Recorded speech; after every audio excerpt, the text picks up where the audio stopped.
To break the monotonous life. இதுதான் title. இத தமிழ்ல எப்படி பண்றதுன்றதா ரொம்ப எனக்கு கஷ்டமா இருந்தது. How to break the monotonous life, stereotype life, machine kind of life. இங்கிலீஷ்ல ஷார்ட்டா இருக்குது. தமிழ்ல வந்து எனக்கு தமிழ் படுத்துறதுக்கு ரொம்ப சிரமமா இருந்தது. அலுப்புள்ள, மாறுதலே இல்லாத, ஒரே மாதிரியான வாழ்க்கையில் மாறுதல் ஏற்படுத்துவது எப்படி? நம்மையும் அறியாம ஒரு மெக்கானிக்கல் லைஃப் நம்ம வாழ்றோம். நம்ம ஒரு ரொட்டீன் லைஃப், ஒரு மிஷின் மாதிரி லைஃப் நம்ம வாழ்றோம். நம்ம காலையில விடிஞ்ச உடனே பாத்தீங்கன்னா நேற்று என்ன செய்யலாமோ அதே இன்னைக்கு காலையில செய்ய ஆரம்பிக்கிறோம்.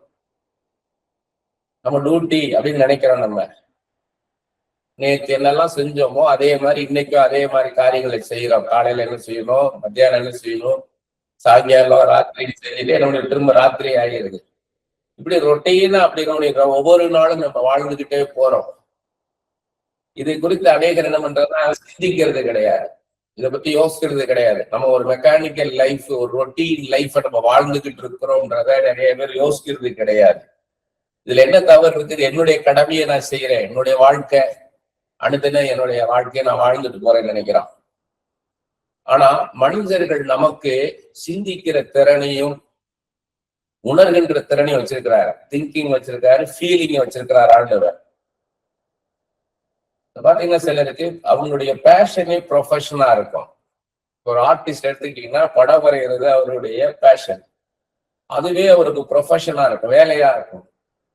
அதே மாதிரி ஒரு மியூசிஷியனுக்கு இன்ஸ்ட்ருமெண்ட் வாசிக்கிறது பேஷனா இருக்கும், அதுவே ப்ரொஃபஷனா இருக்கும், வேலையா இருக்கும் போது அவங்களுக்கு சந்தோஷமா அதை செஞ்சுட்டு போவாங்க. ஆனா அதுல என்ன இருக்குன்னு அப்படி செய்யும் போது அதுல ஒரு இன்வால்மெண்ட் இருக்கும், இன்ட்ரெஸ்ட் இருக்கும், அதுல ஒரு கிரியேட்டிவிட்டி இருக்கும். அதனால அவங்களுக்கு வந்து அதுல ஒரு சந்தோஷம் இருக்கும், போர்டம் இருக்காது. ஆனா அதையே அவங்க தொடர்ந்து செஞ்சாங்கன்னு வைங்க, தொடர்ந்து என்ன ஆகும் கேட்டீங்கன்னா, இது ஒரு ஆர்டிஸ்டா இருக்கிறாரு, ஒரு ஒரு படம் வரைகிறதுக்கு ஒரு அசைன்மெண்ட் கொடுக்குறாங்க. இந்த மாதிரி ஒரு பெரிய பெயிண்டிங் பண்ணி கொடுங்க, உங்களுக்கு இவ்வளவு பேமெண்ட் போது அது ஆசாசையே செய்வாங்க. ஆனா டைம் பவுண்ட் வரும், டைம் பவுண்ட் இவ்வளவு நாளைக்கு வேணும்னுவாங்க, எனக்கு 4 நாளைக்குள்ள வேணும்னுவாங்க. இவங்க ரிலாக்ஸ்டா அப்படி ஒர்க் பண்ண முடியாது, மூடு வரும்போது ஒர்க் பண்ண முடியாது. அப்ப என்ன டே நைட் ஒர்க் பண்ணி கொடுக்க வேண்டி வரும். அதுக்கு அடுத்து என்ன ஆகும் கேட்டீங்கன்னா, இவங்களுக்கு பிரியமில்லாத ஒரு காரியத்தை செய்து கொடுத்தார சொல்லுவாங்க.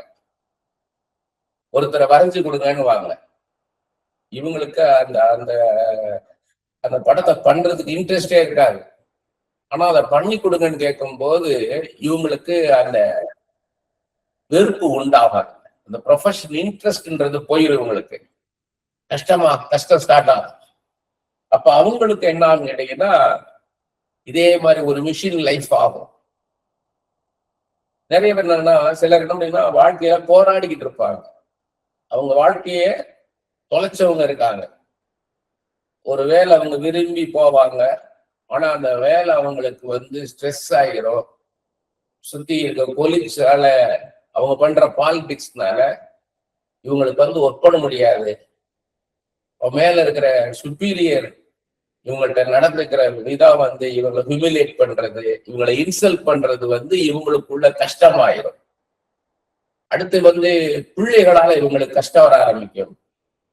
பணம் இல்லாம பணத்துக்காக போராட வேண்டி வரும், கமிட்மெண்ட் இருக்கும், வீட்டு வாடகை கொடுக்கணும், ஸ்கூல் ஃபீஸ் கட்டணும், டே டு டே எக்ஸ்பெண்டிச்சர்னு வரும்போது இவங்களுக்கு போராட்டத்துக்குள்ள வந்துருவாங்க. இவங்க லைஃபை குறித்து யோசிக்கவே முடியாது. இவங்க ஒரு பீச்சில் போய் அப்படி ஒரு காத்து வாங்கிட்டு வரலாம், நடந்துட்டு வரலாம் அப்படின்னு அவங்க யோசிக்க முடியாது. கொடைக்கானல் போயிட்டு வரலாம், ஊட்டி போயிட்டு வரலாம், இல்லை எங்கேயாவது ஒரு ஹில் ஸ்டேஷனுக்கு போயிட்டு வரலாம் அப்படின்னா இவங்க அதெல்லாம் யோசிக்கிறதுக்கே இவங்களுக்கு மைண்ட் வராது. ஏன்னா இருக்கிற லைஃப இவங்களுக்கு வாழ முடியாம போராடிக்கிட்டு இருப்பாங்க. இவங்க விரும்பி ஒரு பொண்ணை திருமணம் செய்வாங்க, வீட்டுல அவங்க அம்மா அப்பாவை கேட்க மாட்டாங்க. ஏன்னா இந்த பொண்ணுதான் எனக்கு கரெக்டா இருக்கும் அப்படின்ற மாதிரி இவங்க நினைச்சிட்டு ஒரு கனவு மாதிரி இருக்கும். அந்த பொண்ணை கல்யாணம் பண்ணிடுவாங்க, கொஞ்ச நாளைக்கு நல்லா இருக்கும். அதுக்கப்புறம் அந்த பொண்ணு தன்னுடைய சுயமா நடக்க ஆரம்பிக்கும் போது இவங்களுக்கு வந்து ஒரு பொசசிவ்னஸ் வந்துடும். அதை அடிமைப்படுத்த ஆரம்பிப்பாங்க. நீ இப்படி பண்றது சரியில்லை, இப்படி பண்றது சரியில்லை, அன்டைம் போற அன்டைம் வர அப்படின்னு சொல்லி பண்ணும்போது அந்த பொண்ணு இல்லை எனக்கு ஃப்ரீடம் வேணும், நான் கல்யாணத்துக்கு முன்னாடி இப்படித்தானே இருந்தேன் அப்படின்னும். இப்ப என்ன அவ்வளோ பிரச்சனையாகும், குழந்தை வரும், குழந்தை பிறந்து வரும்போது இந்த பொண்ணு என்ன பண்ண டிவோர்ஸ் பண்ணிட்டு போயிடும். அதுக்கப்புறம் இவங்களுக்கு என்ன ஆகும்னா தன் வாழ்க்கையை தொலைச்சி போயிட்டு கஷ்டப்பட்டுக்கிட்டு பார்த்துருப்பாங்க. ஏன்னா இவங்க நினைச்ச வாழ்க்கை போயிருச்சு. இவங்க பெரிய ஒரு கனவு நினைச்சான், அந்த பொண்ணு நமக்கு லைஃப் வந்த உடனே நம்ம வந்து இவன் ரொம்ப உற்சாகமா இருந்திருப்பான், ஒரு பலூன் ஊதுன மாதிரி பெருசாயிட்டே போகும். ஆனா அந்த பொண்ணு வந்து இவனை விட்டு போன பிறகு இவனுக்கு வந்து அது ஏன் தான் அந்த லைஃப வாழ்றோன்ற மாதிரி ஆயிரும். ரொம்ப ஒரு துக்ககரமானது. நிறைய பேர்னா வியாதியில போராடிக்கிட்டு இருப்பாங்க, சரீரத்துல வியாதியோட போராடிக்கிட்டு இருப்பாங்க. அவங்க விரும்பினதை அடைய முடியாம நிறைய பேர் நினைக்குவாங்கன்னா இவங்க விரும்புவாங்க ஒரு ஒரு வாழ்க்கையை வாழணும்ட்டு. இந்த பொண்ணை கல்யாணம் பண்ணிடணும், இந்த பையனை கல்யாணம் பண்ணணும்னு நினைப்பாங்க. அது முடியாத போது என்ன ஆயிருக்குன்னா வாழ்க்கையே இழந்து போன மாதிரி ரொம்ப ரிஜெக்டடா ரொம்ப டிஜெக்ட் ஆயிடுவாங்க, டிப்ரெஷன்ல போயிடுவாங்க. அந்த டிப்ரெஷன் என்ன ஆகும்னு கேட்டீங்கன்னா ஃப்ரஸ்ட்ரேஷனுக்குள்ள போயிடும். ஏன்னா இதோடைய கான்சிக்வன்ஸ் தான் பண்ண சொல்லிக்கிட்டு இருக்கிறேன் நான். ஒரு மெக்கானிக்கல் லைஃப்ல போகும்போது என்ன நடக்கும்ன்றாங்க. அடுத்த நாள் நிறைய பேருக்கு அவங்களுக்குள்ள மனசாட்சி குத்திக்கிட்டே இருக்கும். நம்ம தவறு செஞ்சிட்டோம்னு சொல்லி ஒரு சமாதானத்தை இழந்து காணப்படுவாங்க. இது வந்து என்னன்னா சிலருக்கு வந்து டெம்பரரியா இருக்கும், தற்காலிகமா இருக்கும். சிலருக்கு என்ன ஆகும்னு கேட்டீங்கன்னா தொடர்ந்து இருந்துகிட்டே இருக்கும், தொடர்ந்து டிப்ரெஷன்லயே இருப்பாங்க, தொடர்ந்து ஃப்ரஸ்ட்ரேஷன்லயே இருப்பாங்க, யாரோடையும் பேச பிடிக்காது அவங்களுக்கு. அப்படியே ஒரு தண்ணியை ஐசோலேட் பண்ணிக்குவாங்க, ஒரு ஐலாண்டு மாதிரி ஆயிடுவாங்க, யாரோடையும் மிங்கிள் ஆக மாட்டாங்க. சிலருக்கு என்னன்னா வீட்டுல போராட்டம் இருக்கும், சிலருக்கு ஆபீஸ்ல போராட்டம் இருக்கும். மிஸ் அண்டர்ஸ்டாண்டிங், ஒருத்தருக்கு ஒருத்தர் புரிந்து கொள்ள முடியாம அப்படி இருப்பாங்க. நிறைய ஆர்கியூமெண்ட் போயிட்டே இருக்கும், வாக்குவாதம் நடந்துகிட்டே இருக்கும், வீட்டுக்குள்ள ஆபீஸ்லயும் வாக்குவாதம் நடந்துகிட்டே இருக்கும். இதுல அலக்கலைக்கப்பட்டு இருப்பாங்க. இவங்க லைஃப் இவங்க கண்ட்ரோல்ல இருக்காது. ஒரு இடத்துல வந்து வாழ்க்கை ஒரு இடத்துல வந்து சிக்கின மாதிரி மாட்டிடுவாங்க.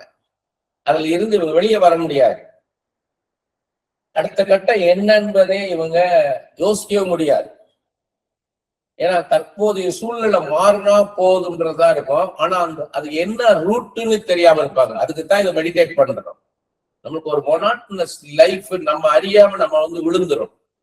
அதை எப்படி பிரேக் பண்ணணும்ன்றதான் நான் இப்ப இது வந்து ஒரு சைக்காட்ரிஸ்ட போனீங்கன்னா அவங்க என்ன சொல்லுவாங்கன்னா உங்களுடைய மைண்டை தான் டீல் பண்ணுவாங்க. உங்களுடைய ஸ்பிரிட் பத்தி அவங்களுக்கு தெரியாது. ஏன்னா பவுல் சொல்றாரு இல்லையா, 1 Corinthians 2, a spiritual man only can understand the spiritual things. ஆவிக்குரிய மனுஷனே ஆவிக்குரிய காரியங்களை அறிவான். இவங்க என்ன பண்ணுவாங்கன்னா அந்த மனோதத்துவ நிபுணர்கள் மருத்துவர்கள் என்ன பண்ணுவாங்க கேட்டீங்கன்னா நீங்க வேற யோசிங்கன்னுவாங்க. ஏன் நீங்க அந்த வாழ்க்கையை யோசிச்சுட்டு இருக்கீங்க, அந்த வேலையை யோசிச்சுட்டு இருக்கீங்க, நீங்க வேற யோசிங்கன்னுவாங்க. மாத்தி யோசிங்க, சேஞ்ச் யுவர் திங்கிங், நீங்க வேற யோசிக்கன்னுவாங்க. ஆனா ரியாலிட்டி என்னது, நீங்க வேற ஒண்ணு யோசிங்கன்னா எனக்கு முன்னாடி வந்து இப்படித்தான் இருக்குது திங்ஸ் இல்ல, நீங்க வேற இருக்கிற மாதிரி யோசிங்கன்னா அது எப்படி, அது ஒரு இல்லூஷன், அது ஒரு மாயான ஒரு உலகத்தை அவங்க வந்து கற்பனை செய்ய சொல்றாங்க, இமேஜின் பண்ண சொல்றாங்க. அது ரியல் கிடையாது. அது ரியல் என்ன, எனக்குள்ள வாழ்க்கை என்ன, என் கணவர் யார், என் பிள்ளைகள் யாரு, என் மாமனார் மாமியார் யாரு, நான் எந்த ஊர்ல இருக்கிறேன், என்னுடைய சரௌண்டிங் என்ன, இத புரிந்து கொள்ளணும். இவங்க வந்து என்ன பண்ணுவாங்கன்னா இந்த மைண்டு தானே அதிகமா உங்களுக்கு யோசிக்க வைக்குதுன்னு என்ன பண்ணுவாங்கன்னா அந்த மைண்ட் யோசித்துதான் நீங்க என்ன பண்ணுறீங்க, உங்களுடைய துக்கத்துக்குள்ள போயிடுறீங்க, சோர்வுக்குள்ள போறீங்க, எமோஷன்ல போய் விழுகுறீங்க, மைண்டு கண்ட்ரோல் இழக்குது. அப்ப என்ன பண்ணுவாங்கன்னா இந்த மைண்ட நம்ப் பண்ணிடுவாங்க, மரத்து போக பண்ணுவாங்க. அதுக்குதான் ஸ்லீப்பிங் டேப்லெட்ஸ் கொடுப்பாங்க, தூக்கத்துக்கு மாத்திரை கொடுத்துருவாங்க. அப்ப என்னன்னா தூங்கிக்கிட்டே இருக்கணும், மைண்ட் மரத்து போற மாதிரி. ஆனா அந்த அந்த திரும்ப முழிப்பு வரும்போது அந்த துக்கம் நிக்கும். இது இன்னும் ஒரு ட்ரௌசினஸ்க்குள்ள எப்போதுமே ஒரு தூக்கத்துல நடக்கிற மாதிரி ஆயிரும்.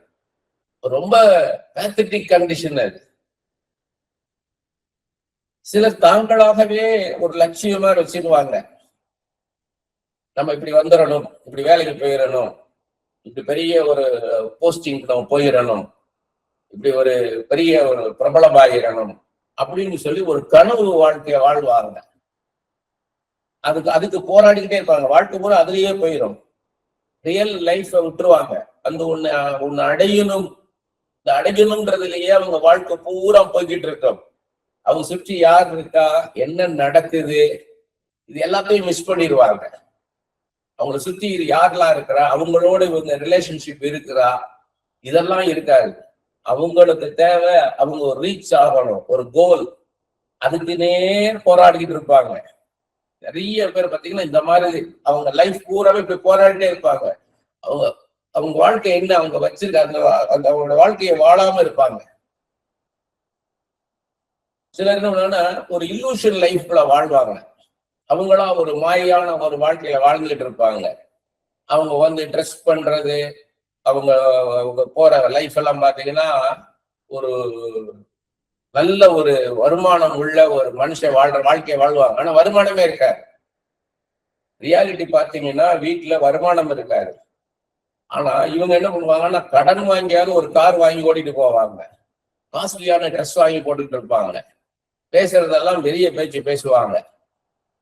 இது ஒரு கனவு வாழ்க்கை, ஒரு மாயான வாழ்க்கை. இது ஒரு நிழல் வாழ்க்கை. இது நிஜம் வேற, ரியாலிட்டி வேற. அவங்களுக்கு ரியாலிட்டியே அவங்க யோசிக்க மாட்டாங்க. சரி, இவ்வளவு யோசிக்கணுமா, இப்படி எல்லாம் யோசிக்கணுமா, ஏதோ ஒரு வாழ்க்கையை நம்ம வாழ்ந்துட்டு போலாமே நினைப்போம். மனிதர்களாக நமக்கு அல்டிமேட்டா பாத்தீங்கன்னா ஏன் இதெல்லாம் யோசிக்கணும் அப்படின்னு கேட்டீங்கன்னா, அல்டிமேட்டா நம்மளுக்கு திருப்தின்னு ஒண்ணு இருக்குது. நீங்க சாப்பிடுற சாப்பாடா இருக்கட்டும், உடுத்துக்கிற உடையா இருக்கட்டும், நீங்க பாக்குற காட்சியா இருக்கட்டும், கேட்கிற காரியமா இருக்கட்டும், அதுல ஒரு டேஸ்ட் இருக்குது, உங்களுக்குன்னு ஒரு விருப்பு வெறுப்பு இருக்குது. அதை சார்ந்து திருப்தின்னு ஒண்ணு இருக்குது. அந்த அந்த அந்த திருப்தி எங்க இருக்குன்னு கேட்டீங்கன்னா, அதை புரிஞ்சுக்கிட்டீங்கன்னா போதும். Are you satisfied with what life you have? நீங்க திருப்தியா இருக்கீங்களா உங்க வாழ்க்கையில அப்படின்னு நாமளே என்ன அனலைஸ் பண்ணி பார்க்கணும். வெளிப்புறத்தில் நாம எப்படி வாழ்றோம்ன்றது முக்கியம் கிடையாது, உள்ளார்ந்த மனுஷன் எப்படி வாழ்கிறான்றதுதான் முக்கியம். இதுல என்னன்னா பைபிள்ல தான் அதுக்கான சொல்யூஷன் இருக்கு, வேற எங்கேயும் கிடையாது.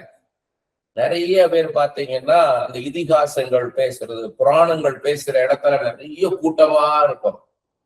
ஏன்னா மனுஷனுக்கு உள்ள என்ன லைஃப், என்ன லைஃப், இது என்ன லைஃப்ன்னு இருக்கும். இவன் நினைச்ச வாழ்க்கை இல்லை. அப்ப இவனுக்கு இது போய் உட்காருவான், ஏன்னா ஒரு மொனாட்னஸ்ல போயிடுவான். மொனாட்னஸ் அப்படின்னீங்கன்னா எப்படி வரும்னு கேட்டீங்கன்னா, நீங்க ஒரு ட்ரெயின்லயோ பஸ்லயோ போறீங்கன்னு வைங்க, நல்ல ரெண்டு பக்கம் பச்சை பசேல் இருக்குது, நீங்க பாத்துக்கிட்டே போறீங்க, ரெண்டு பக்கம் பச்சை பசேல் இருக்குது, நல்ல வயல்வெளி, நல்ல செழிப்பான பூமியா இருக்குது, எல்லாமே எங்க பார்த்தாலும் கிரீனா இருக்குது, மலைகள், நல்ல பள்ளத்தாக்குகள், நல்ல நீர்வீழ்ச்சி. இப்படியே போய்கிட்டு இருந்தீங்கன்னா உங்களுக்கு போர் அடிக்க ஆரம்பிக்கும், மொனாட்டனஸ் ஸ்டார்ட் ஆகிடும். இது ஆப்போசிட் வேல. நீங்க போறீங்க, டெசர்ட்ல போறீங்க, ஃபுல்லா டெசர்ட்டா இருக்குது, ரெண்டு பக்கமும் வனாந்தரமா இருக்குது, போயிட்டே இருக்கிறீங்க. போக போக போக இதே டெசர்ட் ஆகும்போது உங்களுக்கு மொனாட்டனஸ் வந்துடும். நீங்க அந்த இஸ்ரேல் டூர்லாம் போனீங்கன்னா உங்களுக்கு அவர்ஸ் டுகெதர் டெசர்ட்ல போக வேண்டி வரும், டிராவல் பண்ண வேண்டி வரும். எங்கேயுமே ஒரு செடி இருக்காது, ஒரு முள்ளு செடி கூட இருக்காது, வெறும் மணல் தான், வெப்பம். நல்ல வேலை நல்ல வாங்கின ஏசி பஸ், மெர்சிடிஸ் பென்ஸ் மாதிரி நல்ல ஒரு ஹைடெக் பஸ்ல கூட்டிட்டு போவாங்க. அது திடீர்னு பிரேக் டவுன் ஆச்சுன்னா முடிஞ்சிச்சு. நீங்க வெளியே இறங்கி நிக்க முடியாது, ஒரு செகண்ட் நிக்க முடியாது. ஆனா கண்ணது பார்த்துட்டே போனீங்கன்னா டெசர்ட், ஃபுல்லா டெசர்ட் தான். இந்த சீனாய் மலை ஏரி எல்லாம் போனீங்கன்னா முழுக்க முழுக்க டெசர்ட் தான். அப்ப அது கிரீனா இருக்கா, கிரீன் அப்படியே ஒரு செழிப்பான பூமியா இருக்கா, இல்ல வனாந்தரமா இருக்கா, இல்ல உன்னை கண்டினியூஸா அப்படியே பார்த்துட்டே இருந்தீங்கன்னா மொனாட்டனஸ் வரும். இதுதான் மொனாட்டனஸ். இது பைபிள் இதுக்கான சொல்யூஷன் இருக்குது. 3 யோவான் 2வது வசனத்துல, பிரியமானவனே, உன் ஆத்துமா வாழ்கிறது போல நீ எல்லாவற்றிலும் வாழ்ந்து சுகமாய் இருக்கும்படி வேண்டுகிறேன். உன் ஆத்துமா வாழ்கிறது போல, உள்ளார்ந்த மனுஷன்லதான் வாழ்க்கை இருக்குது. இதான் பிரசங்கி 3:11 சாலமோன் ஞானி சொல்றார், உலகத்தை நம் உள்ளத்திலே வைத்திருக்கிறார். நமக்குள்ளதான் வாழ்க்கை இருக்கு. ஒரு மெர்சிடிஸ் பென்ஸ் கார் இருக்கலாம், ஆடியா இருக்கலாம், BMW இருக்கலாம், அது ஏசியா இருக்கலாம், கப்பல் மாதிரி இருக்கலாம். ஆனா உங்களுக்குள்ள டெசர்ட் இருந்துச்சுன்னா ஒரு புரோஜனம் கிடையாது. உங்களுக்குள்ள வறட்சியா இருந்துச்சுன்னா, அதிருப்தியா இருந்தீங்கன்னா ஒரு புரோஜனம் கிடையாது. அப்ப லைஃப் எங்க இருக்குன்னு கேட்டீங்கன்னா உங்களுக்குள்ளதான் இருக்கு. உங்களுக்குள்ள எப்படி வாழ்றீங்க அதுதான் முக்கியம். வேதம் முழுவதுமே உள்ளார்ந்த மனிதனை குறித்து தான் பேசுகின்றது. Inner man. வெளியில் குளிர்ச்சியா இருக்குதா வெப்பமா இருக்கிறதா என்பது முக்கியம் அல்ல. உள்ளார்ந்த மனிதனுக்குள் எப்படி இருக்கிறோம் அப்படின்றதுதான் முக்கியம். மனித அறிவிற்கு அப்பாற்பட்டு நடக்குது காரியங்கள். நம்ம அறிவுக்கெல்லாம் அப்பாற்பட்ட காரியம். அதனாலதான் வேதத்துல ஒரு இடத்துல யோபுல பாக்குறோம், கிரகிக்க முடியாத பெரிய காரியங்களை செய்கிற தேவன். We can't understand, we can't comprehend what God does in our life. ஆண்டவர் நம்ம வாழ்க்கையில் என்ன செய்கிறார் என்பதை நாம் புரிந்து கொள்ள முடியாது, கிரகிக்க முடியாது. வேதம் சொல்கின்றது நீதிமொழிகள் 12:25, மனுஷனுடைய இருதயத்தில் உள்ள கவலை அதை ஒடுக்கும், நல் வார்த்தையோ அதை மகிழ்ச்சியாக்கும். அதனால இன்னும் எப்படி வாசிக்கணும்னு கேட்டீங்கன்னா பைபிள் இப்படியே அப்படியே இருக்கிற மாதிரியே வாசிக்கணும் புரியாது. மனுஷனுடைய இருதயத்தில் உள்ள கவலை அந்த இருதயத்தை ஒடுக்கும், நல் வார்த்தையோ அந்த இருதயத்தை மகிழ்ச்சியாக்கும். இப்போ ஒரு நமக்குள்ள இருக்கிற ஒரு நல்ல வார்த்தை நம்ம போய் நம்மள என்ன ஆகும், சந்தோஷப்படுத்தும். அதே ஒரு கடினமான வார்த்தை நம்மளை புண்படுத்தி போட்டுரும். இப்ப மனுஷன், அதனால்தான் நீதிமொழிகள் 18:21 மரணமும் ஜீவனும் நாவின் அதிகாரத்தில் இருக்கிறது, அதை விரும்புகளின் கனியை புசிப்பார்கள். நீங்க பேசுகிற வார்த்தை உலகத்தை சிருஷ்டிக்கும். நான் நன்றாக இருப்பேன், என் வேலையை நான் நன்றாக செய்வேன் அப்படின்னு நீங்க சொல்லுவாங்க. செக்குலர் ஃபீல்டுல உலகத்துல என்ன சொல்லுவாங்கன்னா பாசிட்டிவா பேசுங்கன்னுவாங்க. பாசிட்டிவா திங்க் பண்ணுங்க, பாசிட்டிவா பேசுங்க, திங்க் பிக், ஸ்பீக் பிக். நீங்க பெருசா நினைங்க, பெரிய கனவு கொள்ளுங்கள் இருப்பான். பனியன்ல பெருசா எழுதி போட்டிருப்பான், have a big dream, have a big vision எழுதி போட்டிருப்பான் முன்னாடி பிரிண்ட் இல்லன்னு. ஆனா பாத்தீங்கன்னா தாடி வளர்த்தோட சோகமா வாழ்ந்திருப்பான். என்னாச்சு? Depression. months together, years together, depression. அவன் நினைச்ச வாழ்க்கை வேற, வாழ்கின்ற வாழ்க்கை வேற. எத்தனையோ பேரை நான் சொல்லலாம் சாட்சியா. இந்த ஊழியத்துல இத்தனை வருஷத்துல எவ்வளோ பேர் இருக்கு. ஏன்னா நிறைய நான் கவுன்சிலிங் முடிச்சு தான் நிறைய பண்றேன். அவ்வளவு தூரம் சோர்வுல கடந்து தங்களையே ஒரு ரூம்குள்ள அடைச்சு வச்சுக்கிட்டு ஐசோலேட் பண்ணிட்டு பிசிக்கலா மென்டலி பிசிக்கலி எமோஷனலி தங்களையே அடைச்சு வச்சு கஷ்டமா இருக்கும். அதை விட்டு வெளியே வர முடியாது. அவங்க ஒரே தான் பேசிட்டு இருப்பாங்க. ஒரே காரியத்தை யார் பேசுவாங்கன்னா பைத்தியம் தான் பேசும். ஒருத்தன் பைத்தியக்காரன் தெரிஞ்சுக்கலாம்னா சொன்னதே சொல்லிட்டு இருப்பான். அப்பதான் தெரியும் பைத்தியக்காரன்ட்டு. அது மாதிரி இவங்க மைண்ட்ல சிக்கிக்குவாங்க. அதுல இருந்து அவங்களுக்கு வெளியே வர முடியாது. நீதிமொழிகள் 15:13 பாத்தீங்கன்னா, மனமகிழ்ச்சி முகமலர்ச்சியை தரும், மனோ துக்கத்தினாலே ஆவி முறிந்து போகும். உள்ள சந்தோஷமா இருந்தா வெளியே சந்தோஷமா இருக்கும். பார்க்கலாத மனோ துக்கத்தினாலே என்ன ஆகும்னா ஆவி முறிந்து போகும். இது எங்க ஆகுன்னு கேட்டீங்கன்னா, உங்களுடைய மைண்ட் உங்க சோலுக்குள்ள இருக்குது, உங்க ஹார்ட் உங்க ஸ்பிரிட்டுக்குள்ள இருக்குது. நீங்க ரொம்ப நாள் இப்படி துக்கமாவே இருந்தீங்கன்னா முதல்ல என்ன ஆகும்னா உங்களுடைய ஆத்மா தான் சஃபர் ஆகும், பாதிக்கப்படும். நாள் ஆக ஆக, மாசம் ஆக ஆக என்ன ஆகும்னா இந்த மன அழுத்தம் உங்க ஆவியில போயிடும். மொத்தமா உங்களுடைய எல்லாமே முடங்கி போகும், எதுவுமே நீங்க செய்ய முடியாது. நீதிமொழிகள் 15 அதிகாரம் 15வது வசனம், சிறுமைப்பட்டவனுடைய நாட்கள் எல்லாம் தீங்குள்ளவைகள், மனரமியமோ நித்திய விருந்து. சிறுமைப்பட்டுன்னா மத்தவங்க ஹியூமிலேட் பண்ண பண்ண அவங்க உனக்கு வராது, உனக்கெல்லாம் லைஃப் வராது, உனக்கெல்லாம் நல்ல வேலை கிடைக்காது, இதெல்லாம் ஐஏஎஸ் எல்லாம் உனக்கெல்லாம் வராது, நீ ஐஏஎஸ்க்கு எல்லாம் எதுக்கு நீ கனவு காட்டுற, இதுக்கு பெரிய ஐஏஎஸ் படிச்சு நீ கலெக்டர் ஆயிடுவியா? எத்தனை பேரு ஐஏஎஸ் பாஸ் பண்ணி வெளியே வரா. நீ டிப்டி கலெக்டர் ஆயிருந்து அதுக்கப்புறம் நீ இன்னைக்கு நீங்க கலெக்டரா வர்றது எடுத்த உடனே நீ வந்து கலெக்டர் ஆயிடுவியா அப்படின்னு சொல்லும் போது இவங்க அப்படியே சோர்ந்து போயிடுவாங்க. அதெல்லாம் தீங்குள்ளவைகள், அவனுடைய நாட்கள் எல்லாம் தீங்குள்ளவைகள். மனரமியமோ நித்திய விருந்து, அது வந்து ஒரு விருந்து மாதிரி, சந்தோஷமா இருக்கிறது ஒரு விருந்து மாதிரி, செலிப்ரேஷன். நீதிமொழிகள் 17வது அதிகாரம் 22வது வசனம், மன மகிழ்ச்சி நல்ல ஔஷதம், முறிந்த ஆவியோ எலும்புகளை உலர பண்ணும். ஒரு சந்தோஷமும் துக்கமும் ஒரு மனுஷனை எப்படி கஷ்டப்படுத்துதுன்றதான் இங்க நம்ம பாக்குறோம். மன மகிழ்ச்சி நல்ல ஔஷதம், ஒரு மெடிசன் மாதிரி, அது ஒரு மருந்து மாதிரி. அது என்ன ஆயிரும், ஒரு டிசீஸ் இருக்கு, அந்த மருந்தை சாப்பிட்டா அந்த டிசீஸ் போயிடும். அது மாதிரி முறிந்த ஆவியோ எலும்புகளை உலர பண்ணும், உங்களை ட்ரை ஆக்கி போட்டுரும். உங்க ஸ்பிரிட்ல என்ன நடக்குதுன்றதை நீங்க பார்த்துக்கிட்டே இருக்கணும்.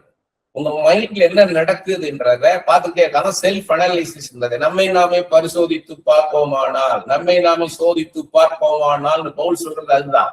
செல்ஃப் அனாலிசிஸ் பண்ணணும். நீங்க நான் யாராக இருக்கணும், நான் என்ன செய்யணும், நான் இந்த பூமியில நான் யாராக இருக்கணும். இப்ப நான் வந்து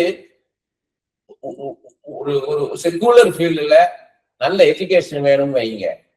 நீங்க படிக்கிறீங்க மேல படிச்சிடுறீங்க. அதுக்கப்புறம் என்ன ஜாப்க்கு போக போறீங்க, என்னவா இருக்க போறீங்க? இல்ல பிசினஸ்ல போறீங்கன்னா அதுல என்னவா இருக்க போறீங்க, எந்த மாதிரி பிசினஸ் பண்ண போறீங்க? இல்ல இது இல்லாம வேற ஒரு இன்கமுக்கு வர மாதிரி ஒரு ஒரு லைன்ல நான் போலான்னு இருக்கேன் அப்படின்னா, சரி அது டெஸ்டினேஷன் என்ன? நீங்க என்னவா இருக்க போறீங்க? டாக்டராக போறீங்க, சரி டாக்டர்னா அதுல என்ன? General medicine. ஸ்பெசிபிக்கா என்ன ஆக போறீங்க? எம்டி பண்ண போறீங்களா, எம்எஸ் பண்ண போறீங்களா, சர்ஜன் ஆக போறீங்களா? எதுல போக போறீங்க? கண்ணு சம்பந்தமா போக போறீங்களா, இல்ல போன் சம்பந்தமா போக போறீங்களா, இல்ல இஎன்டில போக போறீங்களா, இல்ல நியூரோ சர்ஜன் ஆக போறீங்களா? ஜெனரலா அப்படி ஜெனரல் வியூ வச்சுக்கூடாது. ஸ்பெசிபிக்கா இந்த இடத்துக்கு நான் போக போறேன் அப்படின்றது இருக்கணும், டார்கெட் இருக்கணும். சரி மினிஸ்ட்ரி வரீங்களா, மினிஸ்ட்ரி என்ன பண்ண போறீங்க? இவாஞ்சலிஸ்டா போக போறீங்களா, ப்ராஃபட்டா போக போறீங்களா, டீச்சரா போக போறீங்களா, பைபிள் டீச்சரா? அப்ப அதுக்கு என்ன பண்றீங்க ரைட் நவ்? இப்ப என்ன பண்றீங்க? அதுக்காக நீங்க என்ன மாதிரி நீங்க எடுக்கிறீங்க, என்ன மாதிரி ஆக்ஷன்ல இருக்கிறீங்க நீங்க? இப்ப நான் டெல்லி போகணும் அப்படின்னா நான் எப்படி போறேன்? பிளைட்ல போறேன்னா, ட்ரெயின்ல போறேன்னா அதுக்கு நான் ஆயத்தப்படுத்தணும். அதுக்கு நான் என்ன செய்யறேன்? அங்கதான் ரொட்டீனை பிரேக் பண்ண முடியும், அங்கதான் மொனாட்டனஸ் நீங்க பிரேக் பண்ண முடியும், அங்கதான் ஸ்டீரியோ டைப் லைஃப் நீங்க பிரேக் பண்ண முடியும். நான் எல்லாரும் டீச்சர், நானும் டீச்சர். எல்லாரும் மியூசிக் வாசிக்கிறேன், நானும் மியூசிக் வாசிப்பேன். எல்லாரும் வயலின் வாசிக்கிறேன், நானும் வயலின் வாசிக்கிறேன். அப்படி இல்லை. அதுல நீங்க எவ்வளவுக்கு எவ்வளவு பிரயாசப்படுறீங்களோ அப்பதான் நீங்க அதுல அச்சீவ் பண்ண முடியும், அங்க போய் ரீச் ஆக முடியும். நீங்க எல்லாரையும் போல நானும் போறேன், எல்லாரும் மீன் பிடிக்க போறாங்க, நானும் மீன் பிடிக்க போறேன், அப்படி இல்லை. எல்லாரும் வலை போடுறாங்க, நானும் வலை போறேன், அப்படி இல்லை. எனக்கு வந்து எனக்கு ஒரு தரிசனம் வேணும், எனக்கு ஒரு டெஸ்டினேஷன் வேணும். இதுதான் இந்த இடத்த நான் ரீச் ஆக போறேன்றது வேணும். இங்க எல்லாம் நம்ம பார்த்ததெல்லாம், இப்ப இந்த வசனங்கள்ல நீதிமொழியில உலக பார்த்ததெல்லாம் மனம்னு பார்த்தோம், ஆவின்னு பார்த்தோம், இருதயம் பார்த்தோம். ரெண்டா பிரிச்சுக்கலாம், ரெண்டு கேட்டகரி தான். ஒண்ணு வந்து மைண்டு, இன்னொன்னு வந்து ஸ்பிரிட். ஒண்ணு வந்து மைண்டு, இன்னொன்னு ஹார்ட்னு வச்சுக்குவாங்க. ஒண்ணு மனசு, ஒண்ணு இருதயம். ஒண்ணு திங்கிங், ஒண்ணு ஃபீலிங். இந்த ரெண்டுலயுமே பாதிக்கப்படுறோம். ஆனா இந்த மைண்ட்ல வர்றது வந்து சீக்கிரத்துல நீங்க வெளியே வந்துடலாம். ஆனா உங்க ஸ்பிரிட்ல வந்து நீ அடிபட்டீங்கன்னா எழும்புறது கஷ்டம். நான் எப்பயுமே சொல்லுவேன், வீட்டுக்குள்ள இடிச்சிட்டீங்க, ஏதோ போகும்போது தெரியாம இடிச்சிட்டீங்கன்னா காயமாயிடுச்சுன்னா உங்க மைண்ட்ல வந்து என்ன பண்ணிக்கலாம், ஒரு 4 நாள் இருக்கும், சரியாயிரும், மருந்து போட்டா சரியாயிரும்னு உங்க மனசு தேத்திக்கும். ஆனா உங்க ஆவியில ஒரு இழப்பு வந்துருச்சுன்னு வைங்க, உங்க சமாதானத்தை இழந்துட்டேன்னு வைங்க, அது வெளியே வர்றது ரொம்ப கஷ்டம். இது எப்படின்னு கேட்டீங்கன்னா, ஒரு 2 படியில இருந்து விழுகிறது, மைண்ட்ல வந்து அடிபடுறது. நீங்க எந்திரிச்சிடலாம். ஒரு 40 படியில இருந்து கீழே விழுந்தீங்கன்னா எப்படி இருக்கும்? அதான் ஆவியில அடி வாங்குறது. அதனாலதான் பாத்தீங்கன்னா எலியா சோர்ந்து போனார். நீங்க 1 ராஜாக்கள் 19ஆம் அதிகாரம் 4வது வசனத்துல பாத்தீங்கன்னா சூரச் செடிக்குள்ள போய் உட்கார்ந்துட்டார். இயேசுபேலுக்கு பயந்துட்டு போய் உட்கார்ந்துட்டு, போதும் கர்த்தாவே போதும், என் பிதாக்களை போல நான் நல்லவன் அல்ல, நீ எடுத்துக்கொள்ளும் ஆண்டவரேன்ட்டார். அந்த அளவுக்கு சோர்ந்துட்டார். ஏன்னா அவர் பயங்கர ஸ்பிரிச்சுவலா ஜெயண்ட் அவர் எலியா. வானத்துல இருந்து அக்னியா இறங்கி வாருமையானாரு, அக்னியா ஆண்டவர் இறங்கி வந்துட்டாரு. 450 பாகால் தீர்க்கதரிசிகளை ஒரு ஆளை வெட்டி போட்டாரு. அவ்வளவு ஒரு வீரமான ஆளு. நெக்ஸ்ட் டே, போதும், என்னால முடியாது, என் லைஃபே போதும், எனக்கு லைஃப் போதும், முடிச்சிருங்க, என்னை முடிச்சிருங்க ஆண்டவரே என்றார். எப்படி இருக்கு பாருங்க, யோபுடைய லைஃப் நமக்கு தெரியும். அவ்வளவு ஒரு சோர்ந்து போயிட்டாரு. ஒரு பக்கம் அவர் ஃபெய்த்த பேசுறாரு, நான் கொன்று போட்டாலும் கர்த்தர் மேல் நம்பிக்கையா இருப்பேன்றாரு, சோதித்த பின் நான் பொன்னாக விளங்குவேன்றாரு, என் மீட்பர் உயிரோடு இருக்கிறார், அந்நிய கண்கள் அல்ல என் கண்களை காணுன்றார். இன்னொரு பக்கம் இப்படிப்பட்ட ஒரு மனுஷன் பிறகாம தான் நல்லா இருந்திருக்கும், ஒரு பிண்டமாவே கருவழிந்த பிண்டம் வாசின்றாரு. அது கருவழியே செத்துப்பதான் நல்லா இருக்கும், ஏன் பிறந்தாட்டு ஒரு மனுஷன் அவன் துக்கத்தாலெல்லாம் அளந்தா தெராசுல வச்சு கடற்கரை மணலை பார்க்கணும் பாரமா இருக்குன்ற. ஏன்னா மனுஷனா அப்படி இருக்குன்றத காமிக்கிறார். நமக்கு வந்து சோர்வு வரும், டிப்ரெஷன் வரும், விரக்தி வரும், ஃப்ரஸ்ட்ரேஷன் வரும். ஆனா அதுல இருந்து எப்படி வெளியே வரதுன்றத ஆண்டு கத்துக் கொடுக்கிறார். இதுதான் சைக்காலஜிக்கல் கவுன்சிலிங்கும் ஸ்பிரிச்சுவல் கவுன்சிலிங் உள்ள வித்தியாசம். சைக்காலஜிக்கல் கவுன்சிலிங்கிறது உங்க மைண்டத்தான் தொடுவாங்க, உங்க மைண்டத்தான் ட்ரைன் பண்ணுவாங்க ஒழிய உங்க ஸ்பிரிட்டை டச் பண்ண முடியாது. நீங்க வந்து ஒரு ஆத்மால சோர்வா இருக்கிறது வேற, ஆவியில சோர்வா இருக்கிறதா உங்களுக்கு சொல்லிட்டு இருக்கேன் நான். ஆத்மால ஏற்படுறது தற்காலிகமானது. ஆனா ஆவியில நீங்க சோர்ந்து போய் துக்கத்துல விழுந்துட்டீங்கன்னா வெளியே வர்றது ரொம்ப கஷ்டம். பல வருடங்களா நீங்க எந்த காரியத்தினால பாதிக்கப்பட்டீங்களோ அதை யோசிக்காதீங்கன்றாங்க. இதுதான் சைக்காலஜிஸ்ட் பண்ற காரியம். அதை யோசிக்காதீங்க, வேற யோசிங்க அப்படின்னுவாங்க. பிலாசபி என்ன பண்ணுவாங்க, எல்லாருக்கும் தான் கஷ்டம் இருக்கு, ஒவ்வொருத்தருக்கும் ஒவ்வொரு கஷ்டம், உங்களுக்கு இப்படி கஷ்டம் ஏன்வா. அதனால நம்மளுடைய காரியம் வந்து மாறிடாது. நம்ம எதனால பாதிக்கப்பட்டோம்ன்றதை நேரடியா அட்ரஸ் பண்றது பைபிள் மட்டும்தான். Positive mind, change of place, change of life style, இப்படி பண்ண சொல்லுவாங்க. இதுதான் சைக்காலஜில பண்றது. சரி, ஒரு கிறிஸ்டியன் சைக்காலஜிஸ்ட போயிட்டா சரியாயிருன்னு நினைக்கலாம், அங்கேயும் நடக்காது. ஏன்னா அனாயிண்டிங் வேணும், பசுத்தாவியின் அபிஷேகம் இருந்தால்தான் இந்த காரியத்தை செய்ய முடியும். நாம் நினைப்பதற்கும் நாம் வேண்டிக் கொள்வதற்கும் மிகவும் அதிகமாய் நமக்குள்ளே கிரியை செய்யக்கூடிய வல்லமை பவுல் சொல்றது அதைத்தான். நமக்கு அப்பாற்பட்டு ஆண்டவருடைய வல்லமை நமக்குள்ள இருக்குது. அந்த பவர் இருந்தா தான் நீங்க மற்றவங்களையும் தூக்கி விட முடியும், உங்களையும் தூக்க முடியும். பாருங்க, பாதாளத்தில் விழுந்து கிடக்கின்ற ஒருவனை தூக்கி வெளியே கொண்டு வர மிகுந்த வல்லமை வேணும். ஒரு யானையை தூக்குற மாதிரி, யானை கீழே விழுந்துச்சுன்னா அதை தூக்கணும்னா பெரிய கிரேட் வேணும். அப்படி போலதான் ஸ்பிரிட்ல வந்து டிப்ரெஷன்ல போயிட்டாங்கன்னா, ஃப்ரஸ்ட்ரேஷன்ல போயிட்டாங்கன்னா அவங்களை தூக்கி எடுக்கிறதுன்றது அது நம்ம பவர் வேணும், வல்லமை வேணும். சாதாரண அபிஷேகம் பத்தாது, அதுக்குன்னு ஒரு பவர் வேணும். ஏசாயா 42ஆம் அதிகாரம் முதல் 3 வசனங்கள், இதோ நான் ஆதரிக்கிற என் தாசன், நான் தெரிந்து கொண்டவரும் என் ஆத்துமாவுக்கு பிரியமானவரும் இவரே, என் ஆவியை அவர் மேல் அமர பண்ணினேன், அவர் புறஜாதிகளுக்கு நியாயத்தை வெளிப்படுத்துவார், அவர் கூக்குரலிடவும் மாட்டார், தம்முடைய சத்தத்தை உயர்த்தவும் அதை வீதியிலே கேட்க பண்ணவும் மாட்டார், அவர் நெறிந்த நாணலில் முறியாமலும் மங்கி எறிகிற திரியை அணையாமலும் நியாயத்தை உண்மையாக வெளிப்படுத்துவார். சத்தம் போட்டு பேசுறதெல்லாம் இருக்காது அவர்கிட்ட. கூக்குரலிட மாட்டார், சத்தத்தை உயர்த்த மாட்டார், வீதியில கேட்க பண்ண மாட்டார். அமைதியான முறையில நடக்கும். அதான் காட்ஸ் பவர். நிறைய பேர் என்ன பண்ணுவாங்கன்னா, அப்படி டிப்ரெஷன் இருக்கிறவங்கள இவங்க என்ன நினைச்சிருவாங்கன்னா, இது ஈவில் ஸ்பிரிட்னு நினைச்சிருவாங்க. ஈவில் ஸ்பிரிட் நினைச்சிருவாங்கன்னா, வெளியே வா, இயேசுவின் நாமத்துல உனக்கு கட்டளை எடுக்கிறேன், வெளியே வாழ்வான். அவங்க சோர்ந்து போய் கிடக்குறாங்க. ஆக்சுவலா அது ஈவில் ஸ்பிரிட் இல்ல, அது அவங்க ஆவி சோர்ந்து போய் கிடக்குது, டிப்ரெஷன். அதுக்குதான் டிசனிங் ஆஃப் த ஸ்பிரிட், ஆவிகளை பகுத்தறிவு வரம்ன்றது முக்கிய. ஆவிகளை பகுத்தறிவு வரத்தெல்லாம் உங்களுக்கு காமிப்பாரு. இது ஸ்பிரிட் கிடையாது, இது டிப்ரெஷன், இது ஃப்ரஸ்ட்ரேஷன், இது மன அழுத்தம், இது விரக்தி அப்படின்னு காமிப்பாரு உங்களுக்கு. அதுக்குதான் கிஃப்ட்ஸ், அதுக்குதான் வரங்களை கொடுக்கிறாரு, கம்யூனிகேட் பண்றதுக்கு, நமக்கு ஹெல்ப் பண்றதுக்காக, மினிஸ்ட்ரி பண்றதுதான் கொடுக்கிறாரு. அதனாலதான் நான் சொல்றது, பிரசங்க யாருனாலும் பண்ணலாம். Anybody can preach, but anybody can't do the ministry. எல்லாரும் பிரசங்கம் பண்ணலாம், எல்லாரும் ஊழியம் செஞ்சிட முடியாது. ஆண்டவர் மாம்சமான யார் மேல நாவியை ஊற்றுவேன்றார். நீங்க தரிசனம் பார்ப்பீங்க, சொப்பனம் பார்ப்பீங்க, தீர்க்க தரிசனம் சொல்லுவீங்கன்றாரு. இஸ் ரெடி, அவர் ஆயத்தமா இருக்கிறார். நம்ம தான் அதை பெற்றுக்கொள்ளணும். நம்ம அதை பெற்றுக்கொள்ளணும். எனக்கு இந்த வல்லமை வேணும் ஆண்டவரே, எனக்கு இந்த வல்லமை வேணும். பார்த்தீங்கன்னா எலியா அப்படின்னு, எலிசா அப்படின்ற உடனே நம்மளுக்கு என்ன வருதுன்னா, வல்லமை, பவர், பவர்னு வருது. ஏன்னா அவ்வளவு அற்புதங்கள் அடையாளங்களை செஞ்சவங்க. ஆனா அவங்க ஸ்பிரிட் என்ன, அவங்க அனாயிட்டிங் என்ன அப்படின்றது நீங்க அண்டர்ஸ்டாண்ட் பண்ணணும்.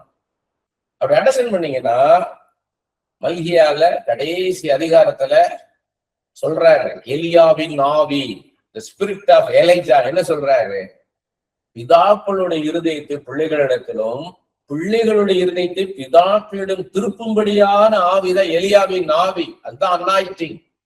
எலியாவுடைய அபிஷேகம் என்னன்னு கேட்டீங்கன்னா, கவுன்சிலிங் மினிஸ்ட்ரி பண்ணிருக்கிறாரு. பிள்ளைகளுக்கு தாய் தகப்பனை அண்டர்ஸ்டாண்ட் பண்ண வச்சிருக்கிறாரு, தாய் தகப்பனுக்கு பிள்ளைகளை அண்டர்ஸ்டாண்ட் பண்ண வச்சிருக்கிறாரு, அவங்களுக்குள்ள நல்ல ஒரு உறவை ஏற்படுத்தி இருக்கிறாரு. அதைத்தான் டபுளா பண்ணிருக்காரு எலிசா. அதனாலதான் ஒரு இடத்துல மொட்டை தலையான்னு பிள்ளைங்க சொன்ன உடனே 2 கரடி கீறி போட்டுருச்சு. ஏன்னு அவர் கவுன்சிலிங் மினிஸ்ட்ரி பண்ணாங்க. அதுதான் ஜான் த பேப்டிஸ்ட் இருந்துச்சு, லூக்கா 1:17. எலியாவின் ஆவி உடைய யோவான் ஸ்நானகன். அதனால அந்த அனாயிட்டிங் அண்டர்ஸ்டாண்ட் பண்ணணும். என்ன சொல், நீங்க வெளிப்புறமா பார்க்க கூடாது. அப்ப அதுக்கான அபிஷேகம் நமக்கு தருவாரு.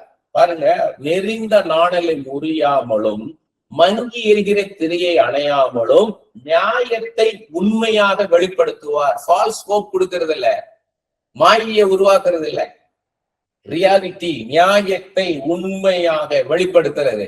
நெறிந்த நாணலை முறியாமல், நான் ஏற்கனவே இந்த நாணல் நெரிச்சு போயிருக்குது, அதை முறிச்சு போயிடக்கூடாது. மங்கி எரிகிற திரை எப்ப அணையுமோன்னு தெரியாது, அது அணிஞ்சிடக்கூடாது. அப்படி போல இருக்கும், அப்படியே உடைஞ்சு போயிருப்பாங்க. அவங்களுக்கு ஆறுதலான வார்த்தை பேசி அவங்கள கடந்தது, ஆமா உங்களை விட்டு அந்த பொண்ணு போயிருச்சு, நீங்க ரொம்ப விரும்பி கல்யாணம் பண்ணினீங்க, குழந்தை நல்ல குழந்தை பிறகு நல்லதா வாழ்ந்தீங்க, ஆனா இது நடந்துருச்சு, இப்ப என்ன பண்ணணும், இப்ப எந்த மாதிரி ஸ்டேட் ஆஃப் மைண்ட்ல இருக்கீங்க, நீங்க இதுல இருந்து எப்படி வெளியே வரணும்ன்றதுக்கு அவங்க போய் மெதுவா அவங்களை தூக்கிட்டு வரணும். ஆமா, நீங்களா ஒரு வாழ்க்கையை தேடனா இப்படிதான் நடக்கும். நீங்களா தானே போய் கல்யாணம் பண்ணிக்கிட்டீங்க, உங்க அப்பா அம்மாட்ட கேட்டீங்களா, நீங்களா போனீங்க ஒரு துணையை தேடிட்டீங்க, அப்ப இப்படித்தான் ஆகும் அப்படின்னா முடிஞ்சு போச்சு. அவ்வளவுதான், உடஞ்சு போயிடுவான், அதோட போயிடுவான். அதுதான் ஞானத்தை போதிக்கும் வசனம்ன்ற வரமே. இந்த கவுன்சிலிங் மினிஸ்ட்ரிக்கான வரம் தான் வேர்ட் ஆஃப் விஸ்டம். ஆண்டவர் இதை எப்படி நடத்துவார், உங்களை ஏன் இதை அனுமதிச்சார். நிறைய பேர் நினைக்கிறாங்கன்னா, நீ தப்பு பண்ணிட்ட அவ்வளவுதான், இதான் பனிஷ்மெண்ட். நீயா ஒரு துணையை தேடினேல, அதான் ஆண்டவர் நீ அடிச்சிட்டாரு. உதாரணத்துக்கு இப்ப பவுல் பிரசங்கம் பண்ணிட்டு இருக்கிறாரு, 3வது மாடியில இருந்து நடுராத்திரில ஐத்துகுன்னு ஒருத்தன் மயங்கி விழுந்து என்ன பண்ணிட்டான், தூக்கத்துல விழுந்து செத்து போயிட்டான். பவுல் என்ன சொல்லிருக்கலாம், பாத்தியா நான் ஆண்டவருடைய வார்த்தையை பேசிக்கிட்டு இருந்தேன், இவன் கேட்காம பார்த்து தூங்குனா இல்லாத ஆண்டவர் அடிச்சிட்டாரு, அடக்க ஆராதனையா பண்ணாரு. இல்ல, அவன் டயர்ட் ஆயிட்டான். அவன் அவன் வாலிபன், வயசானவன் கிடையாது. அவன் நாள் முழுக்க வேலை பார்த்து வந்து உட்கார்ந்து இருந்திருக்கிறான். அவன் மயங்கி விழுந்துட்டான். அப்படி போல நம்ம அதை பார்க்கணும். இது பாசிட்டிவ் மைண்ட் கிடையாது, காட்ஸ் பெர்ஸ்பெக்டிவ்ல பார்க்கணும். அவன் அந்த மீட்டிங்க்கு வந்திருக்கிறான். உள் நைட்டும் பேசியிருக்கிற பவுல் நீண்ட நேரம் பேசினார் இருக்குது. அப்ப அந்த மீட்டிங்க வந்திருக்கிறாங்க. அவ்வளவு டயர்ட்னஸ்லயும் அவன் வந்திருக்கிறான். அதனாலதான் இந்த மீட்டிங், ராத்திரி நடக்கிற மீட்டிங்ல வந்து இந்த பிரசங்கிமார் எல்லாம் இங்க பாரு பாரு, தூங்காத தூங்காத, எல்லாம் கையை வைத்து அல்லேலூயா சொல்லு, எல்லாம் எழும்பு எழும்பு, அல்லேலூயா அல்லேலூயா, 2 கை தூக்கு, அல்லேலூயா சொல்லு, உட்காரு. அந்த ராத்திரியில வந்து உட்கார்ந்து இருக்காங்க பாருங்க, அதை பார்க்கணும் முதல்ல நீங்க. அதான் ரியாலிட்டி. ஆண்டவர் நான் மேம்படுத்த சொல்றேன். நான் ஒரு வெளி மாநிலத்துல ஒரு சர்ச்சில் போய் பேச போயிருக்கேன். நான் நாம அவங்க சாட்சி சொல்லக்கூடாது, அந்த பாஸ்டருக்கு அந்த சாட்சி தெரியும். இந்த போய் சாட்சி சொல்லி அந்த டைம் போறா சாட்சியில போயிடக்கூடாது, நம்ம ஆண்டவருடைய வார்த்தையை சொல்லுவோம்னு சொல்லி நான் போய் ரெடியாகி போய் உட்கார்ந்து இருக்கிறேன். நல்ல கூட்டம், நெருக்கி அடிச்சு உட்கார்ந்துருக்காங்க ஜனங்க. ஒரு நகர கூட இடம் கிடையாது, எல்லாம் அப்படியே பேக் பண்ணி உட்கார்ந்து இருக்காங்க. அங்க எப்படின்னு கேட்டீங்கன்னா, வந்து சண்டே மட்டும் அவங்க சர்ச்சுக்கு போகணும், மிச்ச நாள்ல எங்க மீட்டிங் ஸ்பெஷல் மீட்டிங் நடந்தாலும் எல்லாரும் போகலாம். அது மாதிரி. அதனால கூட்டம் நிறைய. அது வந்து ஒரு ஒரு செவ்வாய்க்கிழமை புதன்கிழமை நடக்கிற இந்த மீட்டிங், கூட்டம் ஜாஸ்தி. அப்ப பாத்தீங்கன்னா இவரு பாஸ்ட் என்ன பண்றாரு, மைக்க கொடுக்கும் போது நீ சாட்சி சொல்லணும் அப்படின்ற மைக்லயே சொல்றாரு. நீங்க நிச்சயமா, ஏன்னா நல்ல ப்ராஃபிட் அவரு, நீங்க சாட்சி சொல்லக்கூடாதுன்னு வந்திருக்கிறீங்கன்னு தெரியும், ஆனா நீங்க சாட்சி சொல்லணும்ன்றாரு. என்ன பண்ணுன்னு தெரியல, ஜனங்கள் எல்லாம் எதிர்பார்த்து இருக்கிறாங்க. ஏன்னா எனக்கு அந்த சாட்சி தெரியும், ஜனங்களுக்கு தெரியாது. என் ஜனங்களுக்கு அந்த சாட்சியை கேட்கணும். ஜனங்கள் எல்லாம் பேசிங்க பேசிங்கன்ட்டாங்க. இது என்னன்னு தெரியல, நான் பேசிக்கிட்டே இருக்கிறேன். ஒரு சிஸ்டர் உட்காந்துட்டு குனிஞ்சி செல்ல பேசிக்கிட்டே இருக்கிறாங்க, குனிஞ்சு குனிஞ்சு. நான் எப்பயுமே சொல்லுவேன், நீங்க வந்து செல்போன்ல பேசலாமா, பிரதர் என்ன நினைப்பார் நினைக்காதீங்க. போன் வந்துச்சுன்னா நீங்க எடுத்துட்டு வெளியே போய் பேசுங்க, இல்ல மெசேஜ் பண்ணா மெசேஜ் பண்ணுங்க, தப்பு கிடையாது. ஏன்னா உங்களுக்கு என்ன அர்ஜென்சின்றது இயேசுக்கு தெரியும், எனக்கு தெரியாது, ஆனா இயேசுக்கு தெரியும். கேஷுவல் டாக் யாரும் பண்ண மாட்டீங்க. ஏன்னா ஆண்டவர் பார்த்து கேட்க வந்துட்டு நிச்சயமா நீங்க வந்து அனாவசியமாக போனை யூஸ் பண்ண மாட்டீங்க. அதனால நீங்க தைரியமா போன்ல பேசலாம், மத்தவங்களுக்கு இடைஞ்சல் இல்லாம நீங்க பண்ணுங்க. அந்த சிஸ்டர்கிட்ட சொன்னேன், நீங்க வந்து தைரியமா பேசலாம், வெளியே போய் பேசுங்க சொல்லி கொஞ்ச நேரம் அப்படின்னு போய் சாப்பிட்டு சொல்லி போயிட்டே இருக்குது. ஒரு ஸ்டேஜ் வரும்போது அவங்க எந்திரிச்சு மைக்கு கொடுங்கன்றாங்க. என்னடா அது மைக்கு கேட்கறாங்கன்னு இந்த பாஸ்டருக்கு ஒரே ஷாக் ஆயிடுச்சு. என்ன ஒரு உங்க மைக்கு கேட்கறாங்க அப்படின்னு. அப்ப என்னன்னு சொல்லுங்கன்னா, இல்ல இல்ல நான் நல்லதுதான் சொல்ல போறேன், நெகட்டிவா இல்ல, கொடுங்க. அப்ப அவங்க சொல்றாங்க மைக்ல, இவர் சொல்றதெல்லாம் உண்மை, இவர் சொல்றதெல்லாம் உண்மை, இப்ப சாட்சி சொல்லிக்கிட்டு இருக்கெல்லாம் உண்மைதான். எங்களுக்கு ஆச்சரியம், யாருன்னா இவங்க எல்லாம் சொல்றதெல்லாம் உண்மை, இவங்க யார் சொல்றாங்கன்னா, நான் வந்து ஆல் இண்டியா ரேடியோல நான் பெரிய போஸ்ட்ல இருக்கிறேன், நான் நம்பர் 2 போஸ்ட்ல இருக்கிறேன், நான் டிப்டி டைரக்டர் ஜெனரலா இருக்கேன். நான் சென்னை தொலைக்காட்சிக்கு நான் போன் பண்ணேன், போன் பண்ணி இந்த பேர்ல இருக்கிற டீட்டெயில் எனக்கு வேணும்னு கேட்டேன். இவர் பேர் சொல்லி அவங்க கொடுத்த டீட்டெயில் இவர் பேசிட்டு இருக்கிறாரு, இவர் ஒரு ஆர்டிஸ்ட், ஒரு ரைட்டர் அப்படின்னு சொல்லி எல்லாமே சொல்றாங்க அவங்க. பாருங்க, இது வந்து எப்படி நான் பாக்குறேன்னா, நான் இரக்கம் பாராட்டினேன். நான் நியாய தீர்ப்புக்கு முன்பாக இரக்கம் மேன்மை பாராட்டும் இருக்கும், யாக்கோபுல ஒரு வசனம். அந்த அப்ப நான் வந்து நியாய தீர்ப்பு பிரகாரம் நீ யாரும் போன் பேசக்கூடாது, நீங்க எல்லாம் அட்டென்டிவா என்னதான் பார்க்கணும், போனை யாரும் தொடக்கூடாது இல்லைன்னா இது நடந்திருக்குமா? நான் இரக்கம் பாராட்டினேன். அப்ப ஆண்டவர் என்ன பண்றாருன்னா, அவர் எனக்கு இரக்கம் பாராட்டுறாரு. எப்படி ப்ரூஃப் பண்றாரு பாருங்க. இதுதான் நமக்கு. அதனால நம்ம என்ன பண்ணோம்னா, ஆண்டவர் எப்படி நடத்துறாரு அப்படின்னு கவனிக்கணும். உங்களை எப்படி நடத்துறாரு, யார் மத்தியில கொண்டு போறாரு, உங்களை எப்படி மூவ் பண்றாரு, உங்க ஸ்பிரிட் எப்படி மூவ் பண்றாரு, உங்களை என்ன திங்க் பண்ண வைக்கிறார், உங்களை என்ன ஃபீல் பண்ண வைக்கிறார் அப்படி பார்க்கணும். நிறைய பேர் பாத்தீங்கன்னா சில காரியங்களை என்கிட்ட பேசுவாங்க, போன்ல பேசும்போது என்னுடைய தரிசனத்தை கேட்பாங்க. நீங்க வந்து உங்களோட விஷன் என்ன பிரதர்வாங்க, உங்க டெஸ்டினேஷன் என்ன, அதுக்கு நீங்க என்ன பண்றீங்க, என்ன எஃபோர்ட் எடுக்கிறீங்க அப்படிங்கும் போது நான் அதை சொல்லுவேன். சொல்ல சொல்ல எனக்குள்ள ஒரு எனர்ஜி உண்டாகிறத நான் பாக்குறேன். நான் எனக்குள்ள ஒரு உற்சாகம் உண்டாகுது. ஏன்னா நான் என்னுடைய ரெஃப்ரெஷ் ஆகிறேன்,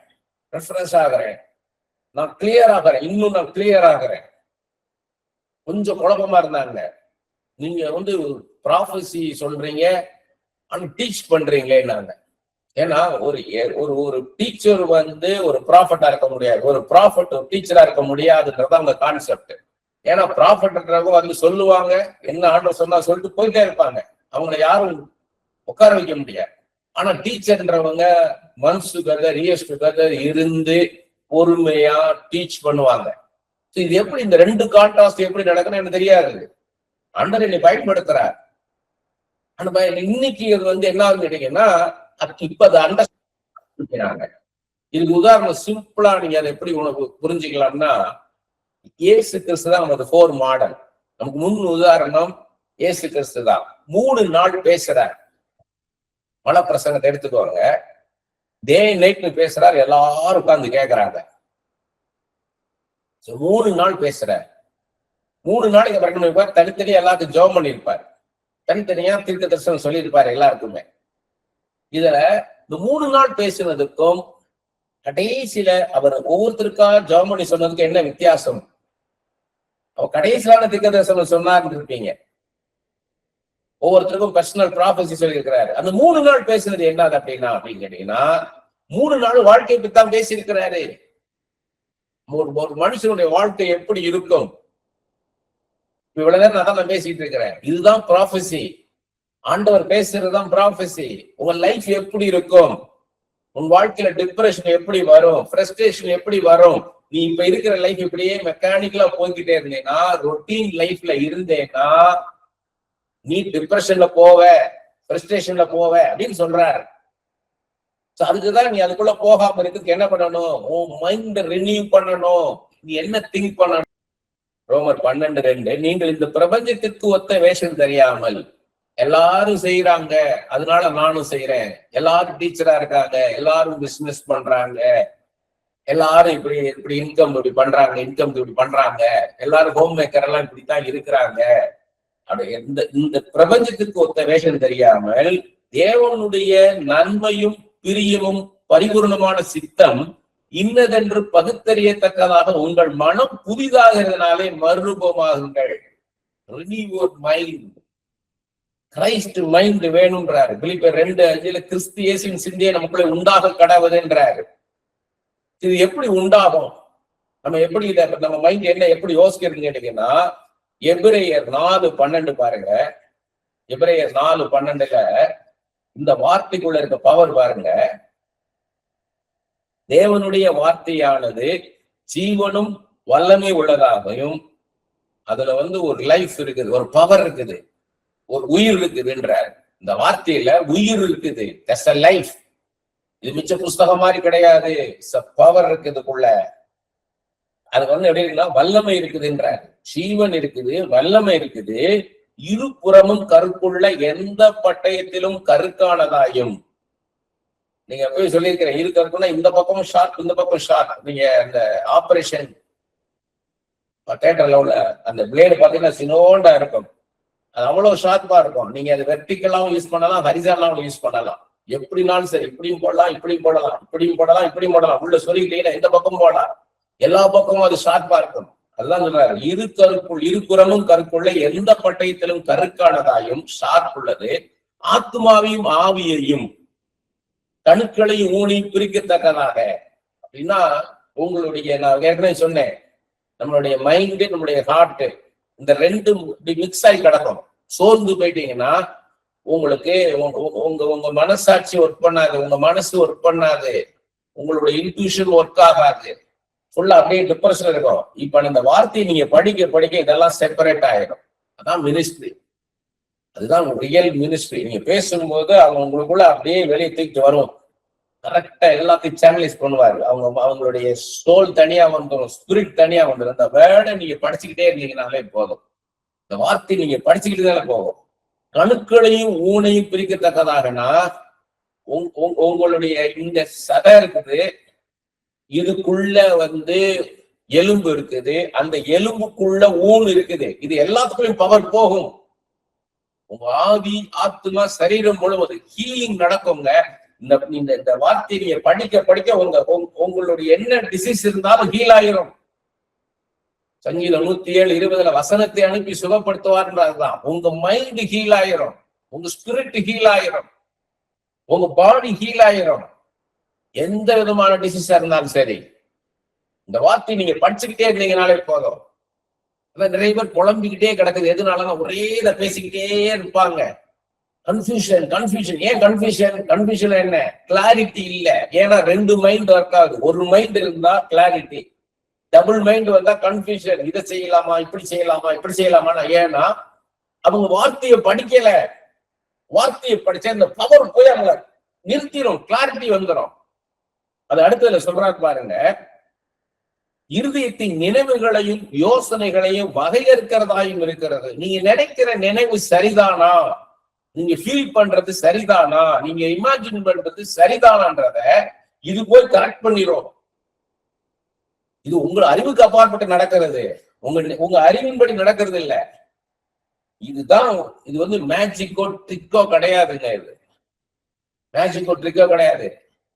ஒருத்தவங்க குழப்படியா குழப்பமா இருக்காங்கனாலே அவங்க வார்த்தைய படிக்கல, கர்த்தரை பத்தி அறிந்து கொள்ளல. எதுக்கு அவன் பைபிளை படிக்கிறான்?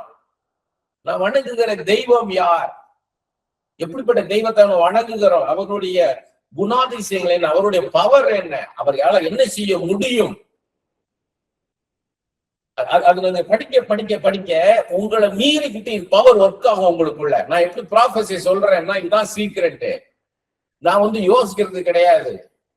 இவங்க ஐடி ஃபீல்ட்ல இருக்கிறாங்க, அப்ப இப்படிதான் ரூட் போகும். இவங்க இந்த மாதிரி பிசினஸ் பண்றவங்க, அவங்க ரூட் இப்படித்தான் போகும் அப்படின்னா நான் ஹியூமன் கால்குலேஷன் பண்றது கிடையாது. ஒரு பிளைண்ட் மேனா தான் இருப்பேன் நான். ஒரு பிளைண்ட்ல இருப்பேன் சொல்லியிருக்கிறேன். ஒரு கண்ணு மூடிட்டீங்கன்னா அப்படி இருப்பீங்க.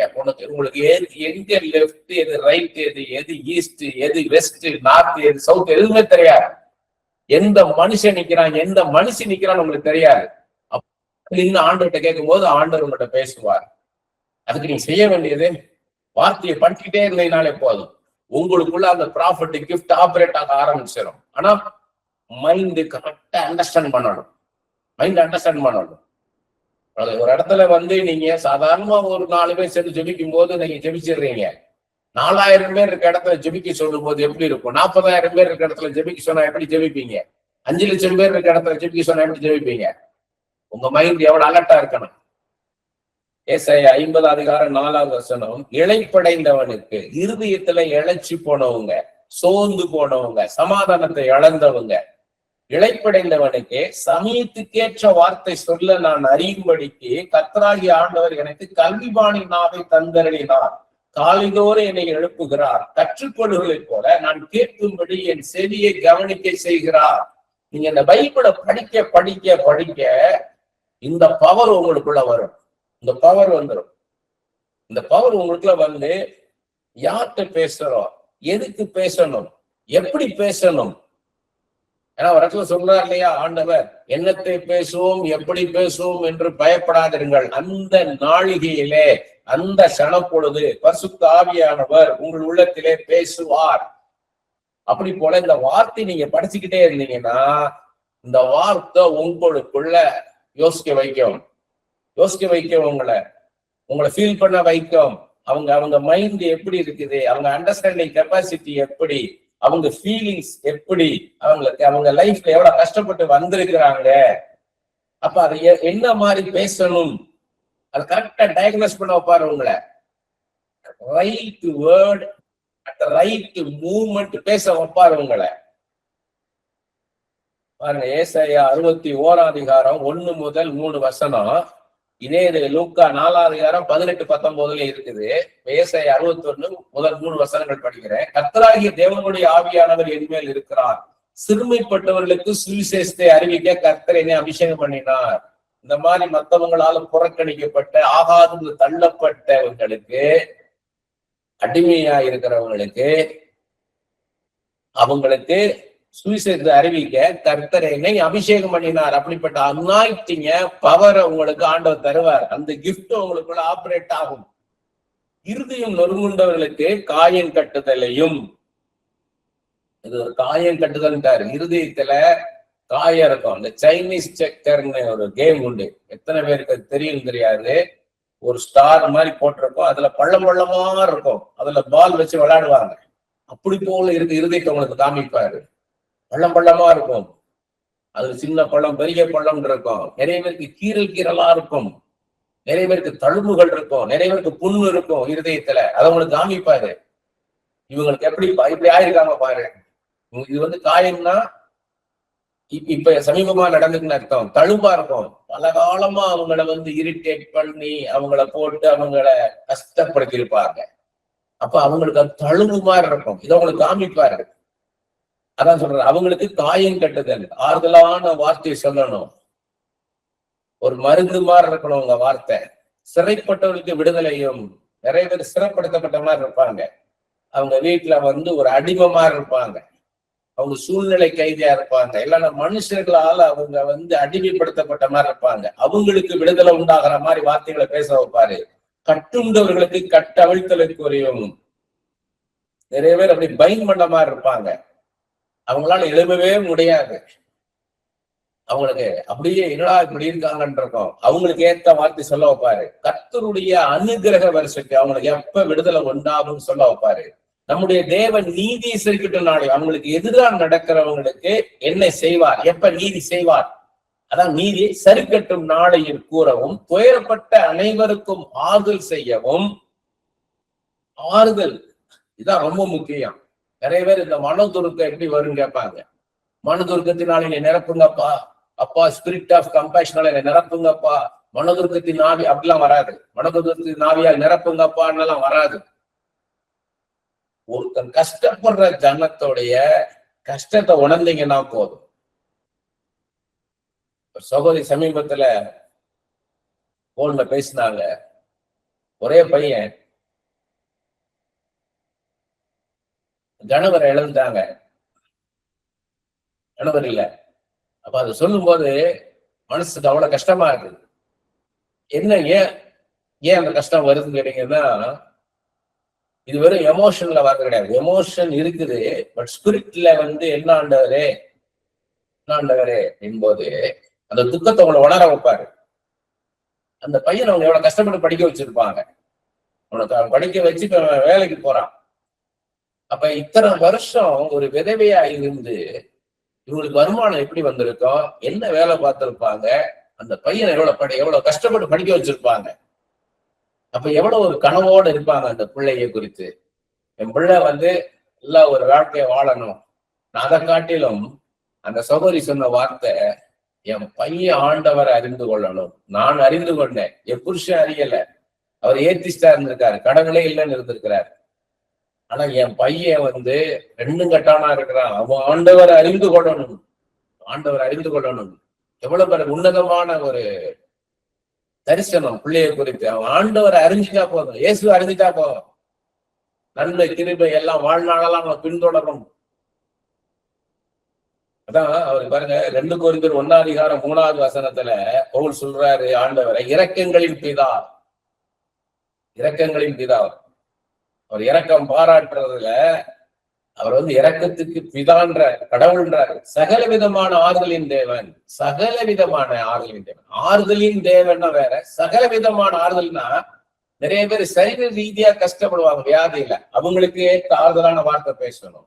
நிறைய பேர் மன ரீதியாக பாதிக்கப்பட்டிருப்பாங்க, அவங்களுக்கு அதுக்கேற்ற வார்த்தையை பேசணும். நிறைய பேர் ஆவியில நொறுங்குண்டு போய் கிடப்பாங்க, அவங்களுக்கு ஏற்ற வார்த்தையை பேசுறதுக்கான அப்படிப்பட்ட ஒரு அபிஷேகம் நமக்கு வேணும்.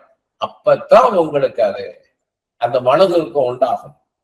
சீயோனிலே துயரப்பட்டவர்களை சீர்படுத்தவும், அவர்களுக்கு சாம்பலுக்கு பதிலாக சிங்காரத்தையும், துயரத்துக்கு பதிலாக ஆனந்த தைலத்தையும், ஒடுங்கின ஆவிக்கு பதிலாக துதியின் உடையும் கொடுக்கவும் அவர் என்னை அனுப்பினார்.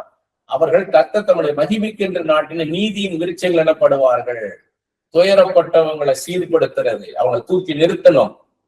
சாம்பல் சிங்காரம்னா இப்ப சாம்பல் ஆகி போச்சுன்னா என்ன அர்த்தம்? எரிந்து சாம்பல் ஆகி போச்சு, முடிஞ்சு போச்சு. ஆனா அங்க வந்து ஒரு பெரிய ஒரு சிங்காரத்தான் வச்சுக்காரு உங்களுக்கு, ஒரு பெரிய அலங்காரத்தை கொடுக்க போறார் உங்களுக்கு, ஒரு பெரிய வாழ்க்கை இருக்குன்னு சொல்லி அவளை தூக்கி நிறுத்தணும்.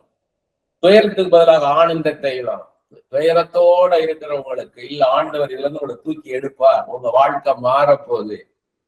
நேகர் வைக்கிறது ரொம்ப ஆச்சரியமானது என்னன்னு கேட்டீங்கன்னா, இப்ப சமீப நாட்கள நான் ஜெபிக்கிறது எல்லாமே, நீ ஜெபிக்கிற இந்த செகண்ட்ல உங்க லைஃப மாத்துவேன்னுவாரு. நீ சொல்லுவாரு, இத்தனை வருஷம் நடக்கல, இப்ப நடக்குமா அப்படின்னு நமக்கு தோணும். ஏன்னா நம்ம மைண்ட் இருக்கு இல்லையா, நம்ம ஹியூமன் மைண்ட் யோசிக்கும். ஆண்டவர் வந்து இல்ல, இப்ப இருந்து நீ ஆகாய் 2:19 இன்று முதல் நான் உன்னை ஆசீர்வதிப்பேன். உடனே அல்லேலூயா ஆமென்றோம். இதான் பெந்தேகோஸ்தே பாரம்பரியம். ஏன்னா இன்று முதல் உன்னை ஆசீர்வதிப்பேன், from today onwards I will bless you. உடனே சந்தோஷமாயிரும். பிளஸிங் வரப்போகுது, இன்னைக்கு பிளஸிங் வரப்போகுது. அதனுடைய கான்டெஸ்ட நீங்க பார்க்கணும். அப்பதான் நல்ல நீங்க ஒரு டீச்சரா நல்ல ப்ராஃபிட்டா இருக்கலாம். ப்ராஃபஸின்றது ஒரு வேர்டு தான், ஆனா அவங்க லைஃப் அண்டர்ஸ்டாண்ட் பண்றதுதான் டீச்சரா இருக்கணும். ஹோல் லைஃப் அண்டர்ஸ்டாண்ட் பண்ணணும். அவங்க நேச்சர் என்ன, அவங்க டேஸ்ட் என்ன, அவங்க ஆட்டிடியூட் என்ன.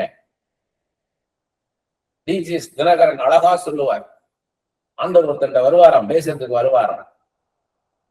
அதுக்கு எல்லாம் தெரியும் வேணாம், ஐ நோ எவ்ரி திங் வேணாம். சரி, அடுத்தவன்ட போக வேணாம். அவரு ஐ டோன்ட் வாண்ட் எனிதிங் அப்படின்ட்டு வேணாம். அவனும் பேச முடியாதான். ஆண்டவரே எனக்கு ஒண்ணுமே தெரியாத ஆண்டவரே, எனக்கு கத்து கொடுக்க ஆண்டவரே. ஆண்டு சொல்வார், உனக்கு இவ்வளவு விஷயம் தெரியுமேனா, அதெல்லாம் பத்தாத ஆண்டவரே, எனக்கு நான் கத்துக்கொள்ள வேண்டியது நிறைய இருக்குது, எனக்கு தெரிஞ்சது கொஞ்சம் தான், எனக்கு நிறைய நான் கத்துக்கொள்ளணும்னா அவனை நிரப்பிடுவான். அவன்கிட்ட உட்கார்ந்து அவர்ஸுக்கு மாசக்கணக்கா அவன்கிட்ட உட்கார்ந்து அவன்கிட்ட பேசி அவனை தூக்கிடுவாரான். அது மாதிரி இருக்கணும் நம்ம. ஆண்டவரே, நான் மண் என்பதை நினைவு கூறுகிறேன், நான் மண்ணுப்பா, எனக்கு ஒண்ணும் தெரியாதுப்பா, எனக்கு கத்துக் கொடுங்கப்பா. ஒவ்வொரு வார்த்தையும் உங்கள்கிட்ட கேட்டு கேட்டு நான் பேசணும் ஐயா. நான் என் காலையில ஜபம் பார்த்தீங்கன்னா அதான் சொல்லுவேன். நிறைய பேர் போன் பண்ணி தேவ சித்தம் கேட்கும் போது அந்த நேரமே ஆண்டவர் பேசினாலும் எனக்கு ஒரு 2 நாள் டைம் கொடுக்கன்னு. ஏன்னா ஏர்லி மார்னிங் பிரேயர் வந்து ரொம்ப முக்கியம், அதை நீங்க விட்டுறக்கூடாது. போய் எடுத்த உடனே காலையில் எழுந்திருச்சு ஏர்லி மார்னிங் உட்கார்ந்துட்டு எடுத்த உடனே ஜெபம் பண்ண ஆரம்பிக்காதீங்க. நேரம் ஸ்தோத்திரம் ஸ்தோத்திரம் ஸ்தோத்திரம், இசையா இசையா ஸ்தோத்திரம் ஸ்தோத்திரம். ஏன்னா உங்க மைண்ட் ஃப்ரெஷ்ஷா இருக்கும், உங்க பாடி ஃபுல்லா ரெஸ்ட்ல இருந்திருக்கு நைட்டு.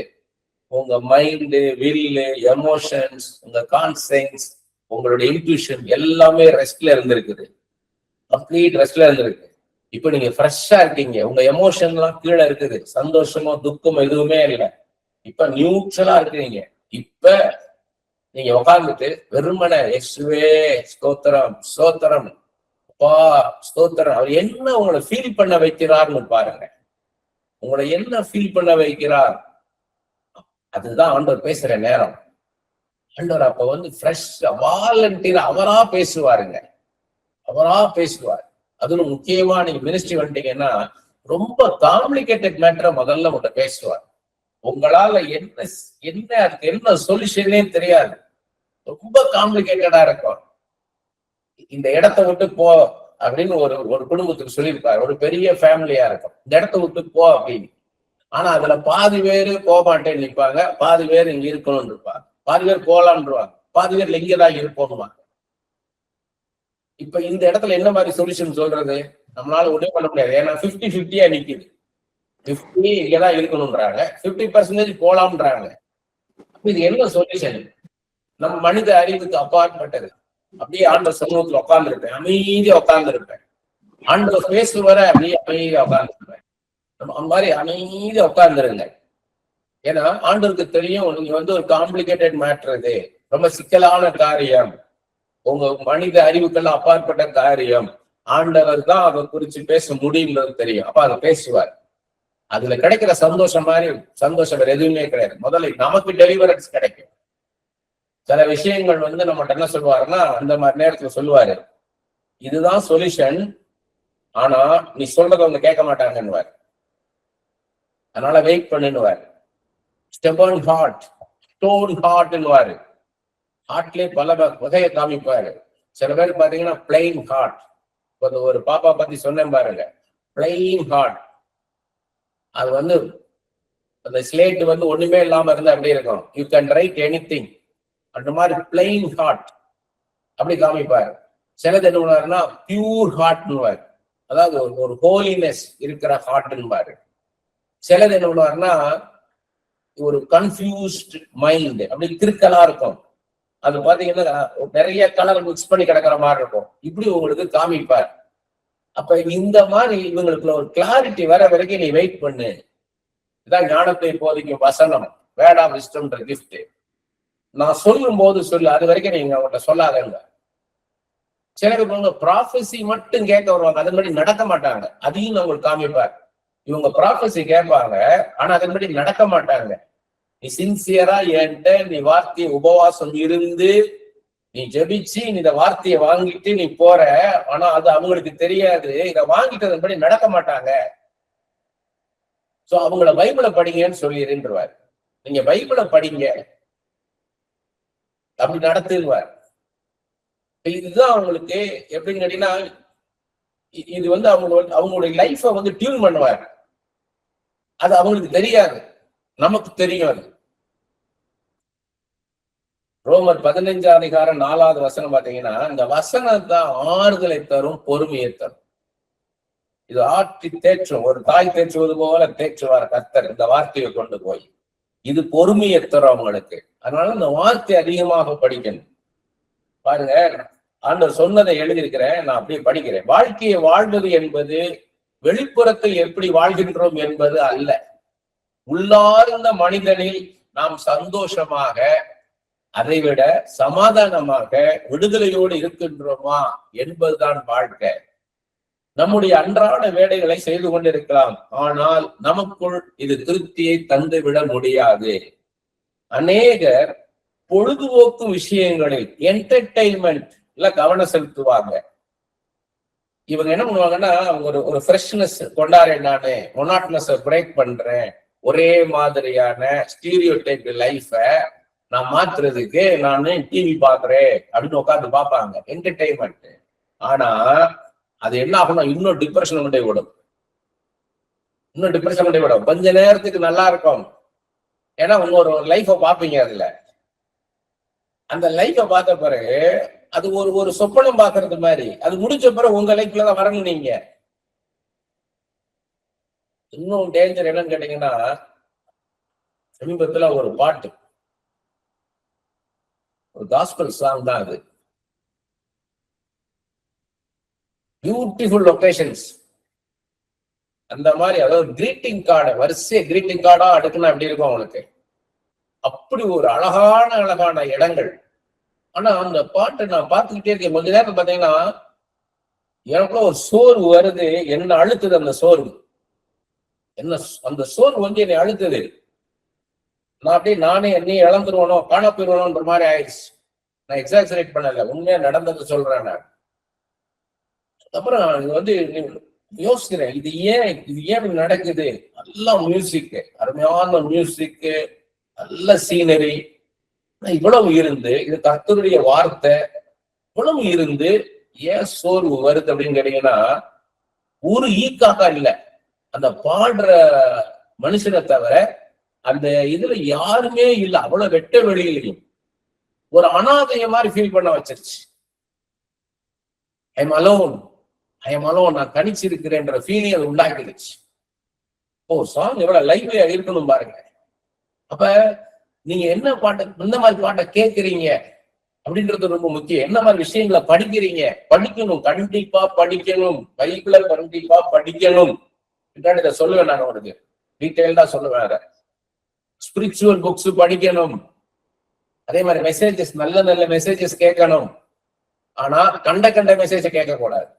இஷ்டம் போல கேட்டீங்கன்னா மொனாட்டனஸ்ல போயிருவீங்க. நீங்க உங்களை உயர்த்துறது, அடுத்த லெவலுக்கு உங்களை திங்க் பண்ண வைக்கிறது, அடுத்த லெவலுக்கு உங்களை ஃபீல் பண்ண வைக்கிற மாதிரி விஷயங்களை நீங்க கேட்கணும், பார்க்கணும், படிக்கணும்.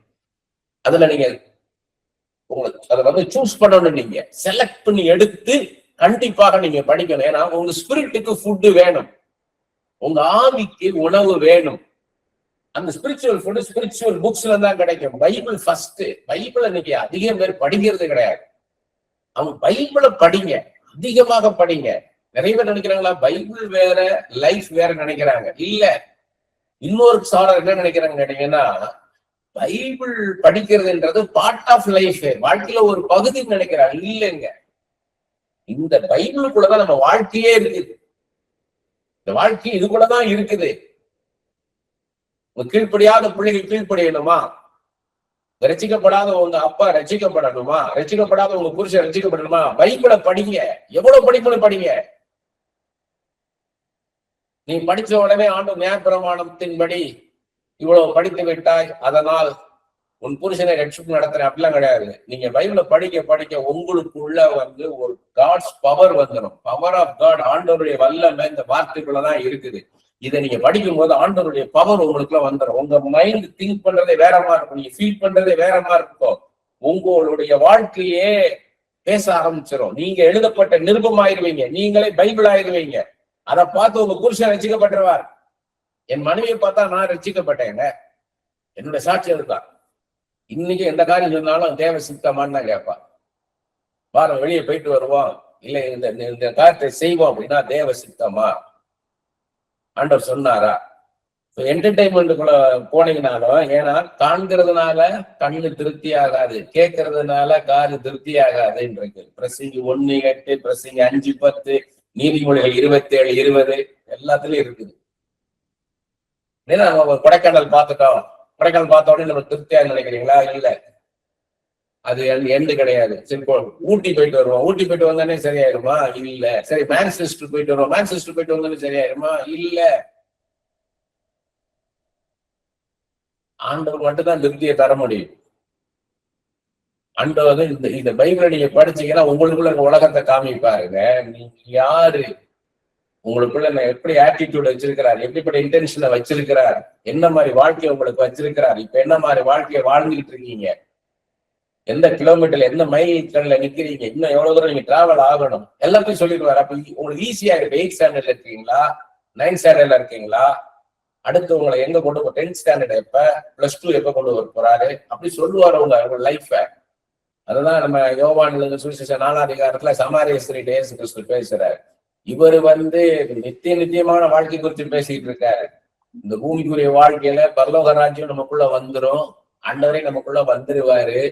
சந்தோஷம், அவர் தருகிற சந்தோஷம், சமாதானம், நீதி எல்லாம் வந்துரும். அதுக்கப்புறம் பரலோகத்துல கொண்டு போய் உடனே அப்படி பேசிக்கிறாரு. ஆனா சமாரிசி இந்த கிணத்து தனியை பேசிட்டு இருக்கிறார். இது என்னன்னா உலகத்து காரியம். அந்த உலகம் நம்மளை திருப்திப்படுத்தாதுங்க.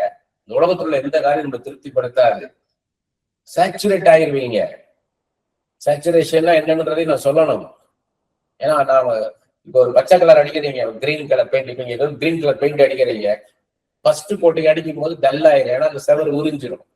செகண்ட் கோட்டிங் அடிக்கிறீங்க, கொஞ்சம் நல்ல கிரீன் வந்துடும். ஒரு 4 கோட்டிங் அடிக்க கிரீன் வந்துடும்.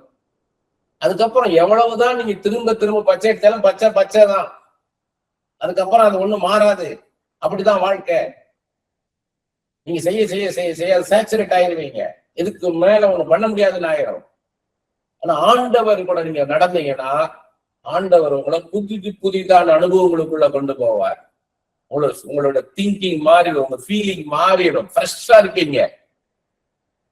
எனக்கு ஆண்டவர் நான் மேம்பட சொல்றேன். நான் ஒரு சமயம் எனக்கு அப்பதான் எனக்கு ஆண்டவர் கத்துக் கொடுத்தாரு. ஒருத்தர் ஒரு ஃபேமிலி உட்கார்ந்து இருக்கிறாங்க. அவங்களுடைய லைஃப் எனக்கு சொல்றாங்க. ரொம்ப வருஷத்துக்கு முன்னாடி ஆரம்பிச்சு சொல்றாங்க. எனக்கு கொஞ்ச நேரம் கழிச்சு பாத்தீங்கன்னா எந்த வருஷம் என்ன நடந்தது எனக்கு மெமரி பவரே கிடையாது. அவங்க இந்த வருஷம் அப்படி நடந்ததா, அந்த வருஷம் அப்படி நடந்ததா, அப்புறம் அப்படி நடந்ததான்றாங்க. எனக்கு ஒரு மாதிரி வருது, ட்ரௌசினஸ் வருது எனக்கு. இதெல்லாம் வச்சுட்டு நான் ஜாப் பண்ணணும். இவங்க இந்த ஆர்டரே எனக்கு ஞாபகம் வச்சுக்க முடியுமான்னு தெரியல. அப்ப ஆண்டவர் எனக்குள்ள பேசுறாரு, ஆண்டவரை என்னை உற்சாகப்படுத்துங்கன்னு சொல்லுன்றார். ஆண்டவரை எனக்கு இந்த ட்ரௌசினஸ் வரக்கூடாது, எனக்குள்ள ஒரு உற்சாகத்தை, ஒரு ஃப்ரெஷ்னஸ் தாங்கப்பா அப்படின்னு சொல்லுனாரு. ஆண்டவரே எனக்குள்ள ஒரு ஃப்ரெஷ்னஸ் தாங்கப்பான்னு பாருங்க. நெக்ஸ்ட் செகண்ட் நான் ஃப்ரெஷ் ஆயிட்டேங்க. ஃப்ரெஷ் ஆயிட்டேன், அதான் ஸ்டார்டிங். அதுக்கப்புறம் யார் இப்படி என்ன பேசினாலும் எனக்குள்ள அவர் ட்ரையா இருக்குதுன்னு நினைச்சேன்னா, இயேசுவே எனக்குள்ள அந்த ஃப்ரெஷ்னஸ் தாங்கப்பான்னு ஃப்ரெஷ் ஆக்கிடுவார். அதுக்கப்புறம் அவங்க எவ்வளவுதான் பேசினாலும் நம்மளுக்கு கொஞ்சம் கூட ட்ரைனஸ் வராது. அப்படி நீங்க ஜெபிக்க கத்துக்கிடணும். ஆண்டவரே எனக்கு ஒரு ஃப்ரெஷ்னஸ் தாங்க.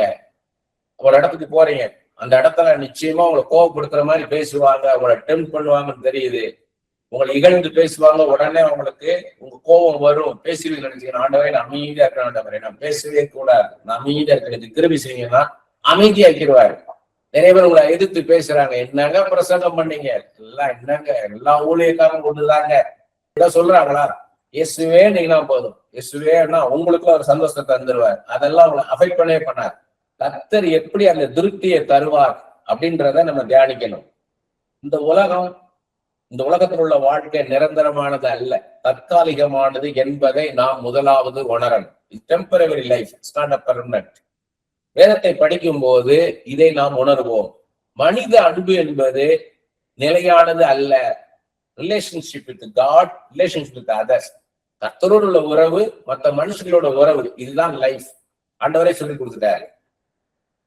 முழு இருதயத்தோட, முழு ஆத்மாவோடும், முழு மனதோட என்னிடத்தில் அன்பு கூறு, அதுக்கு ஒப்பாக உன்னிடத்திலே அன்பு கூறுவது போல பெருனிடத்திலும் அன்பு கூறு. இதுல எல்லா பிரமாணங்களும் எல்லா தீர்க்க தரிசனங்களும் அடங்குட்டார். வேதம் முழுவதும் அதுல அடங்குட்டார்.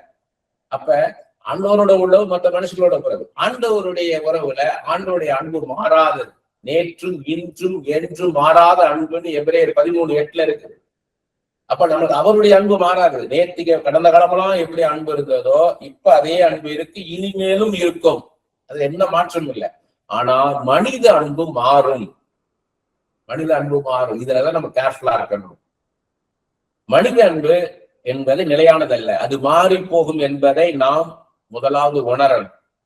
அந்த வெளிச்சத்தை நாம் பெறும்போது மனிதனுடைய அன்பை நம்பி வாழ மாட்டோம், எதிர்பார்க்கவும் மாட்டோம். மனிதனுடைய அன்பை எதிர்பார்க்கவும் மாட்டோம். இன்றைக்கு அநேக இதனால் பாதிக்கப்பட்டுள்ளார்கள்.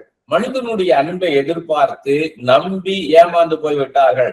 அதனால் சோர்ந்து போய் விரக்தியுடன் ஒரே மாதிரியான வாழ்க்கையை வாழ்றாங்க. Monotonous life. மேலோட்டமான உறவுகளை ஆழமான உறவு என்று எண்ணி ஏமாந்து போனவர்களும் உண்டு. அப்படிப்பட்டவர்கள் தாங்கள் புறக்கணிக்கப்படுவதை அறியும் போது மிகுந்த துக்கத்துள்ளாகி விழுகிறார்கள். எந்த மனிதனையும் நம்ப முடியாது. மனிதர்கள் தங்கள் சுய நலத்தைத்தான் பார்ப்பார்கள், நன்றி இல்லாதவர்களாக இருப்பார்கள். நேற்று வரை தனக்கு உதவி செய்தவனை இன்று தூக்கி எறிந்து விடுவார்கள். நேற்றும் இன்றும் என்றும் மாறாத அன்பு இயேசுவிடம் இருந்துதான் கிடைக்கும். இன்று வாக்குறுதி கொடுக்கும் மனிதன் நாளையே வாக்கு மாறி விடுவான்.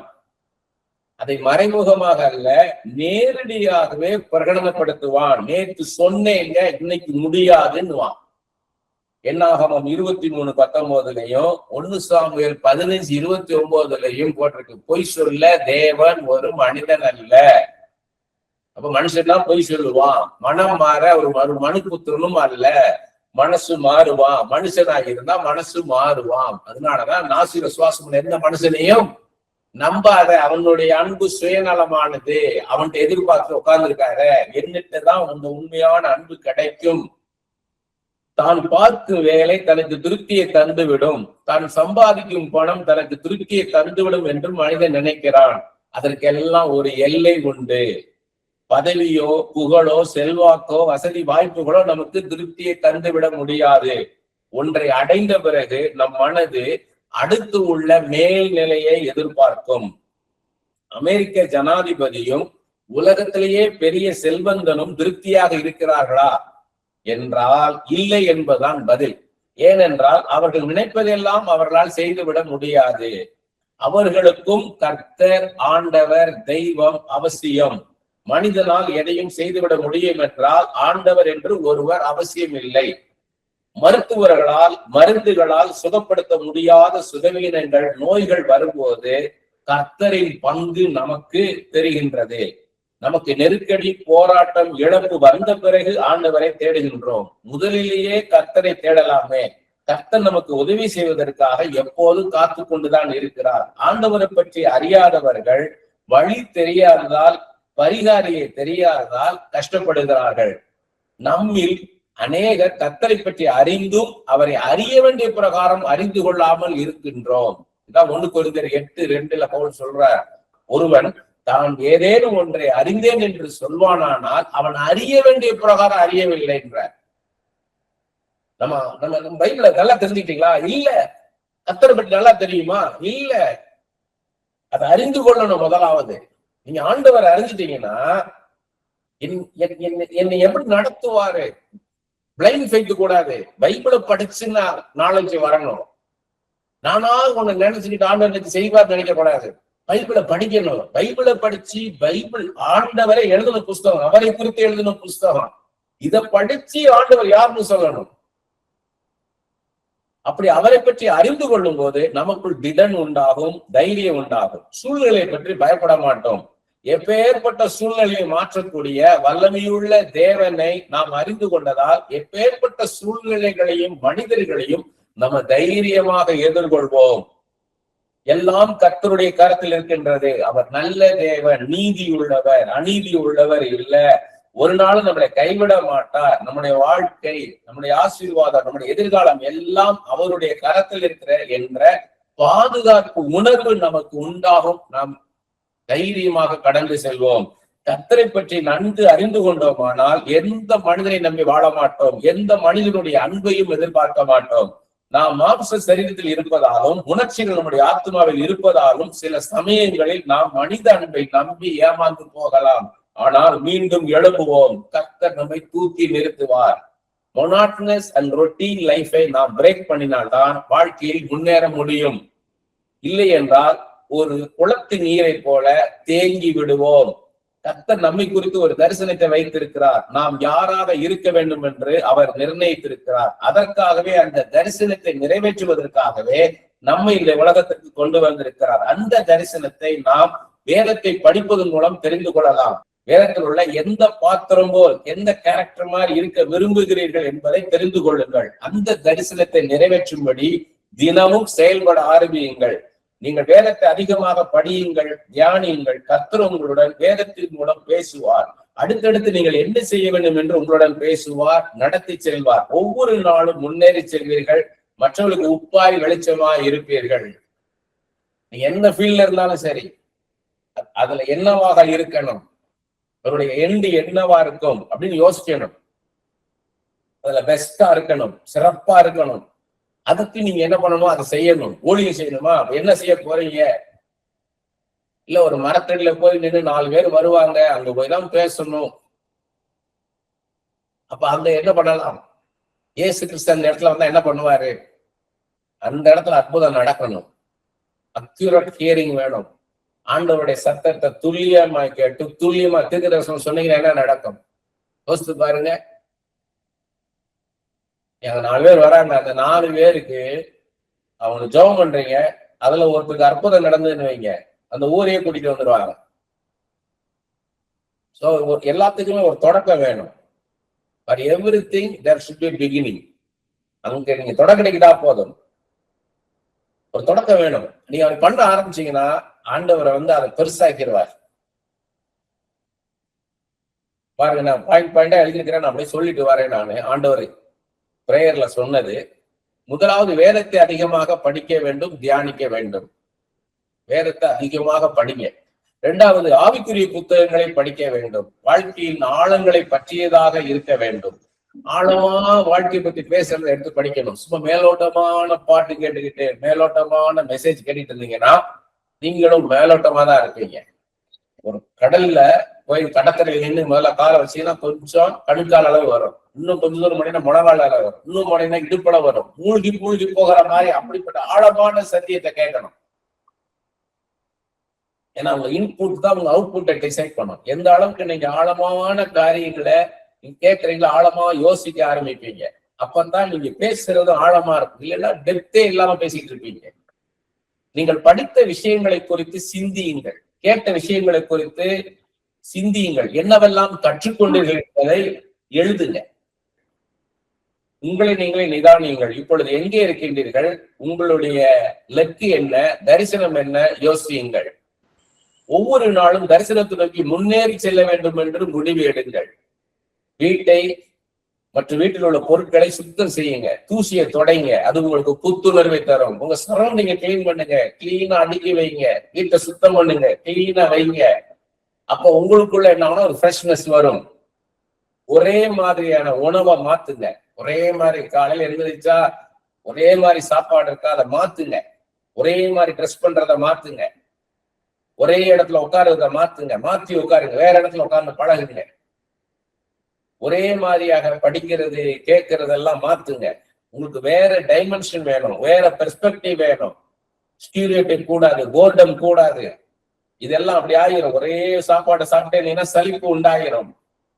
ஒரே மாதிரி ட்ரெஸ் பண்றதை நிப்பாட்டுங்க. இடத்துல கூட நிறைய பேர் ஒரே இடத்துல உட்காருவாங்க. அந்த இடத்துல உட்காரலைன்னா அவங்க உட்கார்ந்த மாதிரியே இருக்காது. அதை மாத்தணும். வீட்லயும் ஒரே இடத்துல உட்காருவாங்க, அதை மாத்துங்க. வேற இடத்துல உட்காருங்க. எதையாவது பேச வேண்டும், படிக்க வேண்டும் என்று நினைக்காதீங்க. இடத்தையோ ஒண்ணு படிப்போம், இடத்தையோ ஒண்ணு கேட்போம் அப்படி நினைக்காதீங்க. சூஸ் பண்ணுங்க. உங்க இன்புட்டை டிசைட் பண்ணுங்க. அப்பதான் அவுட்புட் கரெக்டா இருக்கும். ஹார்ட் டு அண்டர்ஸ்டாண்டாக இருந்தாலும், புரிந்து கொள்வதற்கு, அறிந்து கொள்வதற்கு கஷ்டமா இருந்தாலும் அப்படிப்பட்ட விஷயங்களை என்ன பண்ணுங்கன்னா கேளுங்க, படிங்க. ஏற்கனவே உங்களுக்கு தெரிந்ததையே பேசிக்கொண்டும் படித்து கொண்டும் கேட்டுக்கொண்டும் இருக்காதீங்க. அப்படின்னு வளர முடியாது. உங்களுடைய பாஸ்ட் லைஃபை நினைத்து கொண்டும் பேசிக்கொண்டு இருக்காதீங்க. நீங்கள் வளர்வதற்கு அது தடை. வீட்டிலேயே அடைந்து கிடக்காதீங்க. வெளியே போயிட்டு வாங்க. சஃபகேஷன் கூடாது, வென்டிலேஷன் வேணும். வெளியே போயிட்டு வாங்க. சோசியல் மீடியாவே எப்போதும் பார்த்து கொண்டிருக்காதீங்க. அது உங்களுக்கு சலிப்ப சோர்வை கொண்டு வந்துடும். அதான் பிரசங்கி 1:18 பிரசங்கி 12:12 சொல்றாரு. அதிக அறிவு அது ஒரு நோய், அதிக ஞானம் செழிப்பை உண்டாக்கிறோம், அதிக படிப்பு இழைப்பை உண்டாக்குறதுதான். இந்த உலகத்தில் உள்ள காரியத்தை நீங்க தெரிய தெரிய தெரிய உங்களுக்கு சலிப்பு தான் உண்டாகும். அது உங்களுக்குள்ள ஒரு ஃப்ரெஷ்னஸை தராது. ஒரே மாதிரியான ஜபத்தை செய்து கொண்டிருக்காதீங்க. ஒரே மாதிரியான பாடல்களை பாடிக்கொண்டிருக்காதீங்க. புதிய புதிய வசனங்களை சொல்லி ஜெபிங்க. புதிய புதிய பாடல்களை பாடுங்க. அது உங்களுக்குள்ள புதிதான உணர்வை தரும். உங்களை தரிசனத்தை ஏற்றுக்கொண்டவர்களுடன், புரிந்து கொண்டவர்களுடன், அங்கீகரிக்கிறவங்களோட கூட மாத்திரம் நீங்க அவங்களோட பேசுங்க. உங்க விஷயத்தை ஷேர் பண்ணுங்க. எல்லாத்தையும் உங்க விஷயத்தை ஷேர் பண்ணாரு. அவங்க உங்களுக்கு சோர்வு உண்டாக்கிடுவாங்க. உங்களுக்குலாம் அது வராதுங்கன்றுவாங்க. அனாவசியமான சலிப்பை தரும் சம்பாஷணைகளை தவிர்த்து விடுங்கள். உங்களுக்கு ஆர்வம் இல்லாத விஷயங்களில் ஈடுபடாதீர்கள். சோர்வை உண்டாக்கும் பாடல்களை கேட்காதீங்க, பார்க்காதீங்க, பாடாதீங்க. அது உங்களுக்கு சோர்வை உண்டாக்கிறோம். எல்லோரும் செய்கிறார்கள், அதனால் நானும் அது போல செய்கிறேன் என்று செய்யாதீங்க. உங்களுக்கு என்று ஒரு யோசனை இருக்கட்டும். உங்களுக்கு ஒரு பிளான் வைங்க. சேச்சுரேஷன் வராதபடி காத்துக்கொள்ளுங்கள். அவுட் சைட் த பாக்ஸ் யோசிங்க, செயல்படுங்க. இப்படித்தான் இல்லாம வேற மாதிரி செய்ய முடியுமா? சேஞ்ச் பண்ணுங்க. இப்ப நான் பாத்தீங்கன்னா என்னுடைய லோகோவே பாத்தீங்கன்னா கெனடி மினிஸ்ட்ரிஸ் லோகோவே ஒரு பாக்ஸ் போட்டு உள்ள ஒரு ட்ரீ இருக்கும். ஒரு பிரான்ச் மட்டும் அந்த அவுட் சைட் த பாக்ஸ் வெளியே வரும். ஏன்னா நாங்க யோசித்தோம் அந்த ஆரம்பத்துல 2002ல என்ன மினிஸ்ட்ரி வைக்கலாம்னா ஹோலி ஸ்பிரிட், ஜீசஸ் அப்படின்னு அதுலயே ரிலீஜியஸா கொண்டாடக்கூடாது. ரொம்ப நாங்க பக்தியா இருக்கணும் கொண்டாடக்கூடாது. அதே மாதிரி லோகோவும் பைபிள் திறந்து இருக்கும், அதுல இருந்து ஒரு வெளிச்சம் வருது. ஒரு புறா இருக்கும், அதுல இருந்து ஒரு வெளிச்சம் வருது. ஒரு சிலுவை, அது மேல ஒரு சேலை கிடக்கிறது, அங்கிருந்து ஒரு வெளிச்சம் வருது. ஒரு முள் கிரீடம் போடுறது, இதெல்லாம் ரொட்டீன் எல்லாரும் பண்றாங்க. அப்ப நான் பாத்தீங்கன்னா சின்னதுல இருந்தே மரம் வரைஞ்சுக்கிட்டே இருப்பேன். எனக்கு ஏதாவது ஒரு பேனா வாங்குற புதுசா அப்படின்னா அந்த பேனாவை எழுதி பார்க்கணும்னா ஒரு மரம் வரைவேன். படமடமடன்னு ஒரு ட்ரீ எனக்கு ரொம்ப பிடிக்கும். அது எனக்கு இயல்பாவே வந்துட்டே இருந்திருக்குது. பார்த்தீங்கன்னா ஒரு கிளை தோன்றும். இயேசு பத்தி சொல்லும் போது ஒரு கிளை தோன்றும், ஒரு கிளை தோன்றும், ஒரு branch, a branch will come out. அப்ப ஒரு பிரான்ச்ங்கிறது ஜீசஸ். அது அவுட் சைட் த பாக்ஸ் வெளியே வரும். அந்த பாக்ஸை இடிச்சிட்டு வெளியே வரும். அப்படி அது அவுட் சைட் த பாக்ஸ் நம்ம வெளியில வரணும். எல்லாரும் மாதிரி திங்க் பண்ணணும், எல்லாரும் மாதிரி ஃபீல் பண்ண நினைக்கக்கூடாது. நம்மளுக்கு ஒரு பிரத்யேகமான ஒரு அபிஷேகத்தை, ஒரு கிருபைய, ஒரு தரிசனத்தை கர்த்தர் வச்சிருக்கிறார். அதுக்குள்ள நம்ம வெளியே வரணும். பிரேயர்ல ஆர்டரை மாத்துங்க. முதல்ல துதிக்கிறீங்க, அப்புறம் ஆராதிக்கிறீங்க, அப்புறம் நன்றி சொல்றீங்க, அப்புறம் விண்ணப்பம் பண்றீங்க. இதை மாத்துங்க. முதல்ல நன்றி சொல்லுங்க, அதுக்கப்புறம் என்ன பண்ணுங்க, ஆராதனை பண்ணுங்க, அப்புறம் துதிங்க, அப்புறம் விண்ணப்பம் பண்ணுங்க. இப்படி மாத்தி மாத்தி பண்ணுங்க. உங்க பிரேயரை ஆர்டர் மாத்துங்க. அப்போ உங்களுக்கு அப்பதான் ஒரு ஃப்ரெஷ்னஸ் வரும். கர்த்தரோடு எப்போது பேசிக்கிட்டு இருங்க. Constant touch with God. எப்போது ஆண்டவர்கிட்ட பேசிக்கிட்டே இருங்க. இயேசுவே எனக்கு இந்த மோனாட்டனஸ் லைஃபை பிரேக் பண்ணுங்கப்பா, அந்த ரொட்டீன் லைஃபை பிரேக் பண்ணுங்கப்பா, நான் மேல போகணும் ஐயா, இதெல்லாம் மாத்துங்க, இதெல்லாம் மாத்துங்க. எனக்கு இதெல்லாம் பேர்டனா இருக்குது. இந்த விஷயம் எனக்கு ஒரு பேர்டனா இருக்குது.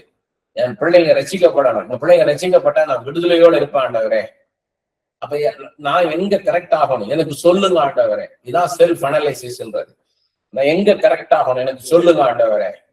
எனக்கு சொல்லுங்க. என்னோட இன்புட் என்னவா இருக்கணும்? நான் எந்த மாதிரி விஷயங்களை நான் படிக்கணும், எந்த மாதிரி விஷயங்களை நான் கேட்கணும், எந்த மாதிரி விஷயங்களை நான் பார்க்கணும், எனக்கு சொல்லுங்க ஆண்டவரே. நான் அடுத்த ஸ்டெப்புக்கு போகணும், அடுத்த லெவலுக்கு போகணும். I need growth. எனக்கு வளர்ச்சி வேணும், எனக்கு சொல்லுங்க ஆண்டவரேன்னு கேளுங்க. ஆண்டவரை கைட் பண்ணுவார்.